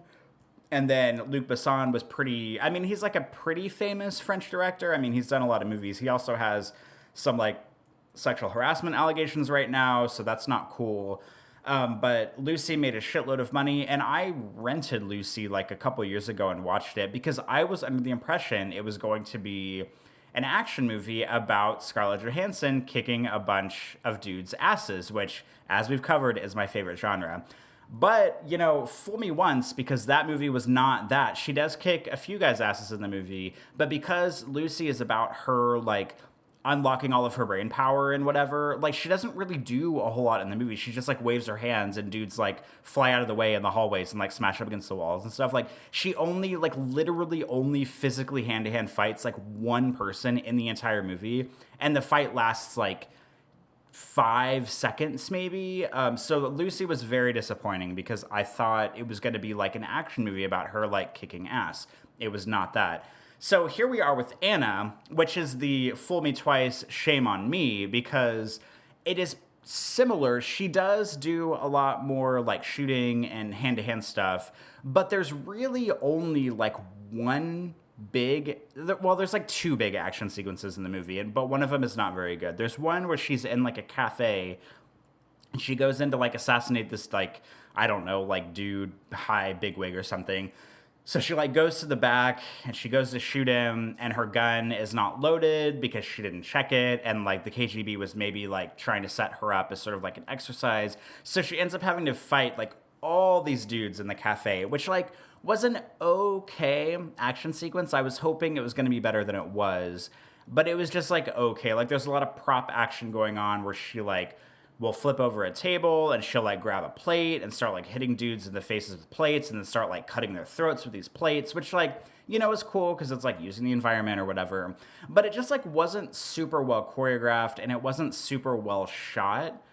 And then after that, pretty much every like quote unquote action sequence until one toward the end is her just like shooting. She like will walk up and like shoot people in the head once, and like that's it. Like it's not even an action sequence. It's just like she walks through the door and she has like her sexy wig on or whatever, and she just like lifts a gun to the camera and shoots a dude, and like that's it. So it's not, they're like, there's literally a montage like 3/4 of the way through the movie that's just like set to some like 80s song, and she's just like it's just like one like clip after another of her just like walking through a door and like shooting a guy, and like walking down a train and opening a door and shooting a guy, and walking into a bathroom and opening a door and shooting two guys. And it's just like super, like, it's not, there's no choreography. It's just like her shooting a guy with a silenced pistol, or maybe two guys with a silenced pistol, and then like walking away, and that's it. And so I was really disappointed because I thought there was going to be like a lot of action set pieces in it. And like it was just very like low budget, kind of off-brand version of Atomic Blonde. And Atomic Blonde is like one of my favorite action movies. I love it. That's with Charlize Theron that came out a couple years ago. And it's almost like a play-by-play of Atomic Blonde, but it's like not well shot. Yeah, not as good in any way. Like it's not shot well. It's not beautiful. The action's not great. Because like Atomic Blonde has like actual fight choreography, and like right in the middle of the movie there's like a several minute like one, I mean it's rigged together, but it looks like a giant one take fight sequence that's like down these stairs and in these rooms, and then they go out of the building and there's a car chase, and it all looks like it's one shot, and it's like a wonderful action spectacle. And Anna was just really disappointing. Like it was just, like you could tell that it's just one of those weird movies where like Luc Besson found this like muse of this beautiful woman and just like wanted to cast her in his movie so that he could just like show her like, you know, in like short skirts and like bustiers like shooting dudes. And it just felt really cringy and really kind of gross, like kind of predatory in a way. So it doesn't surprise me that there's like, you know, allegations of sexual harassment against him right now. But it just like, I was just like, at the very least, can we get like some good action in this movie? And it was just like mediocre action, and a lot of it was just her walking around looking sexy and like talking to KGB operatives, and it was just very disappointing. So I mean, luckily I went in with low expectations and came out kind of, you know, it was more or less what I expected. I just wish there would have been like a little bit more action in it, because that's what I was led to believe this is going to be, but it was not that, unfortunately. That is too bad. I am not the biggest Luc Besson fan, so I can't be too sad because I probably wouldn't have seen this movie anyway, but I know that this is your favorite genre, and it's not even like you're asking for a lot, right? Like you're just asking for a couple of good action sequences, some shit kicking ass. I mean, that seems pretty basic. So for a film to not even really deliver on that is kind of a bummer. I'm sorry to hear that, man. Sorry to hear that. Excuse me. Well, we saw a movie also, and we did not see that one. We went for the obvious. We went to go see Spider-Man Far From Home. We went to see it on a very rare opening day because I was super psyched and I just wanted to go see it right away. And it just so happened that Gina got off work a little early. She was in the mood. I was in the mood. We had time. We had the opportunity. Why not? So we went to go see Spider-Man Far From Home. Spoilers. Fucking awesome. Great movie. Loved it. People were very excited for this movie. The crowd was huge. It was a packed house. There were multiple Spider-Men in the audience. Plenty of people showing up in their full Spider gear.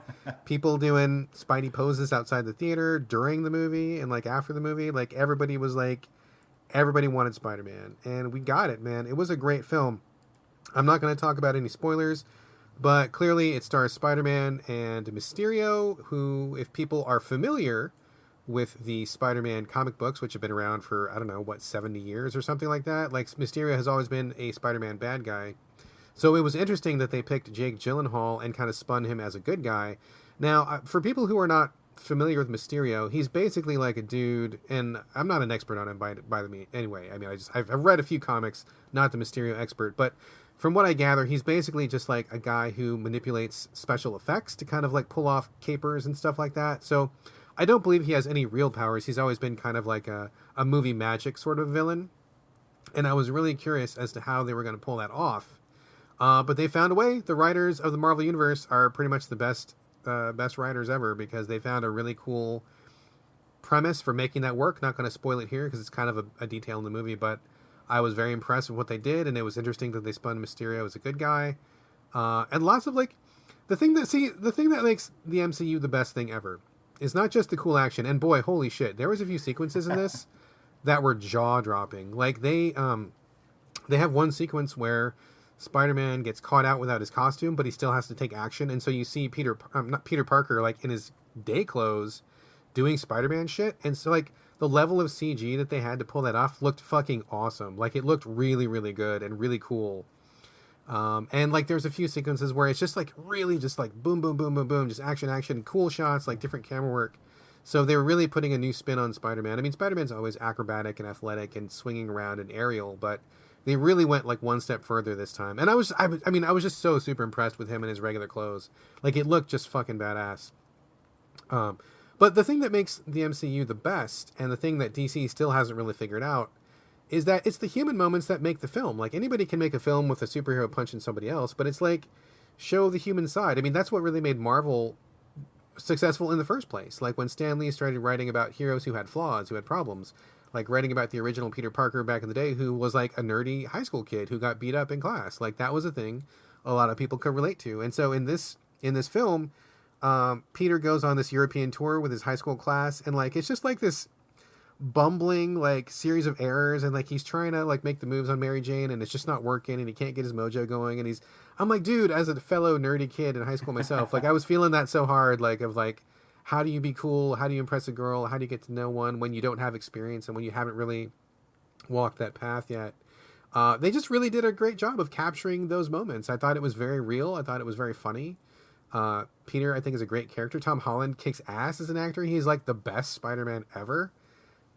So much cool shit in that movie. Like it was great from start to finish. And then there are a couple post-credits sequences. And again, like, just to pause for a minute, if you watch these Marvel Universe movies, why do you get up before the credits aren't over? There was like half the theater got up when the credits started rolling, and I'm like, where are you people going? Is this your first Marvel movie? Do you not know how this works? There's stuff coming, you guys. Stop, don't leave. Don't, like, people were leaving, and I'm like, what is wrong with you people? So anyway, don't leave until the lights go on and they kick you out of the theater, because there was, I think, 2 post-credits sequences.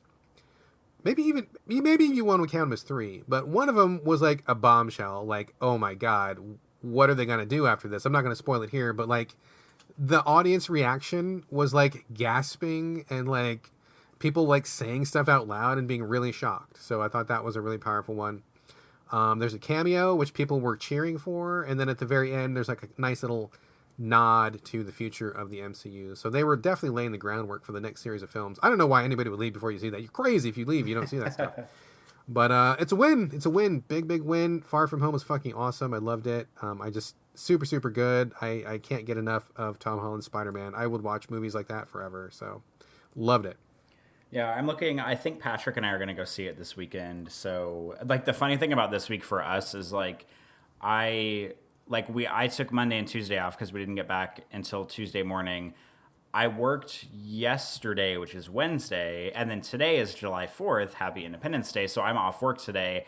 Patrick is working today, and then tomorrow I go back to work, and then he's off work tomorrow, so we're basically like working opposite days, and then finally, whenever I get off work on Friday, we'll have the weekend to do whatever. So we got back and just our schedules haven't really synced up, but I think probably on Friday or Saturday we will go see Far From Home. So like I said on the show before, I'm not the world's biggest Spider-Man fan, but I definitely enjoy most of like the MCU movies I've seen, and I liked Spider-Man Homecoming. I didn't love it. There were a lot of people who were like, oh my God, this is the best MCU movie or the best Spider-Man movie there's ever been. And I was like, yeah, it was like pretty good. Like I liked it, but I'm just not like as in love with the whole like superhero MCU stuff, but I did like it, and I am excited about Far From Home. And I know I need to see it like ASAP, because I feel like I'm like one finger scroll on Twitter away from having stuff spoiled for me. And I know that like I've seen, like you just said it, and I've seen other people say stuff about the post-credit stuff and how there's like a lot of stuff going on there.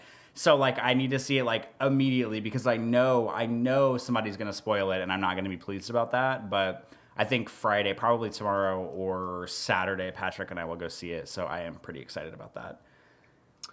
Well, I do think you would still enjoy the movie whether you got spoiled or not. I don't think that anything that could be spoiled would really take away from the film. So I think that's good either way. But definitely go see it sooner rather than later. I think it'll be better on the big screen. And I'm surprised to hear you say that you're not the biggest Spider-Man fan, considering how many times you photographed Spider people at conventions. You're like the #1 Spider-Man photographer of like the southern United States. So I I find know. that to be somewhat surprising.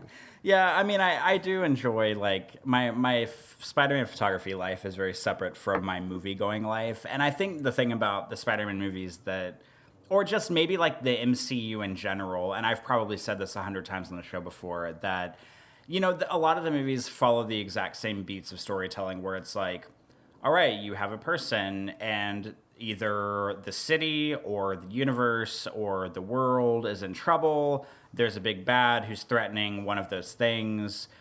The superhero goes and they solve the problem, and then happy ever after, it's the end. And so it's just sort of like that, like, arc of storytelling. It's more of like the arc of storytelling that I'm not super in love with, and that's sort of why I thought Avengers Endgame was so incredible. And I mean, Endgame and Infinity War kind of put together, because Infinity War was incredible because it kind of like went against the grain of all of that arc of storytelling, where, you know, the good guys don't necessarily win and things are pretty like fucked up at the end of it, which is why I thought Infinity War was so special. And then seeing Endgame and having it really sort of pay off of that also felt really special. So that's why I really like those are a couple of my favorites, because they just don't go the way you expect them to go. And I really sort of respect when people take more daring approaches to storytelling rather than it just being, all right, here's a good guy and bad guy, the world's in trouble, all right, the bad guy loses, the good guy wins, the movie's over. Like, I prefer just a little bit, I don't know, against the grain storytelling. And I feel like a lot of MCU movies sort of stick to that kind of general character arc for a lot of their movies. But I do still enjoy them. I don't want to sound like I'm super down on them. Like, I didn't come out of the theater at Spider-Man Homecoming being like, oh, fuck that movie, that was terrible. Like, I do enjoy them. They're just like kind of fun popcorn entertainment for me. Like, they don't really get me thinking about the human condition or about like storytelling or whatever. Like, I'm just like, you know, yeah, here it was, the good guy won, the end. But I do still enjoy them. Well, fair enough. And I think that, I mean, that makes a lot of sense. I mean, I often do not leave a Marvel movie thinking about the human condition either. As long as I go in there, I get some cool stuff blown up, have a good time, and I see the heroes doing some cool action, that's all I really go there for. I mean, I watch a wide variety of movies, and I look to other movies to fulfill those different things that I want out of them. But for the Marvel stuff, as long as they keep hitting that same pocket and keep delivering this good action, I'm fine with that. I don't mind a good popcorn movie once in a while. I'm down for it, so... All right, I got nothing else to say. Corey, you got anything else to banter about, or should we start talking about some games? I think we can safely move on to the games chat. All right, let's talk about some games.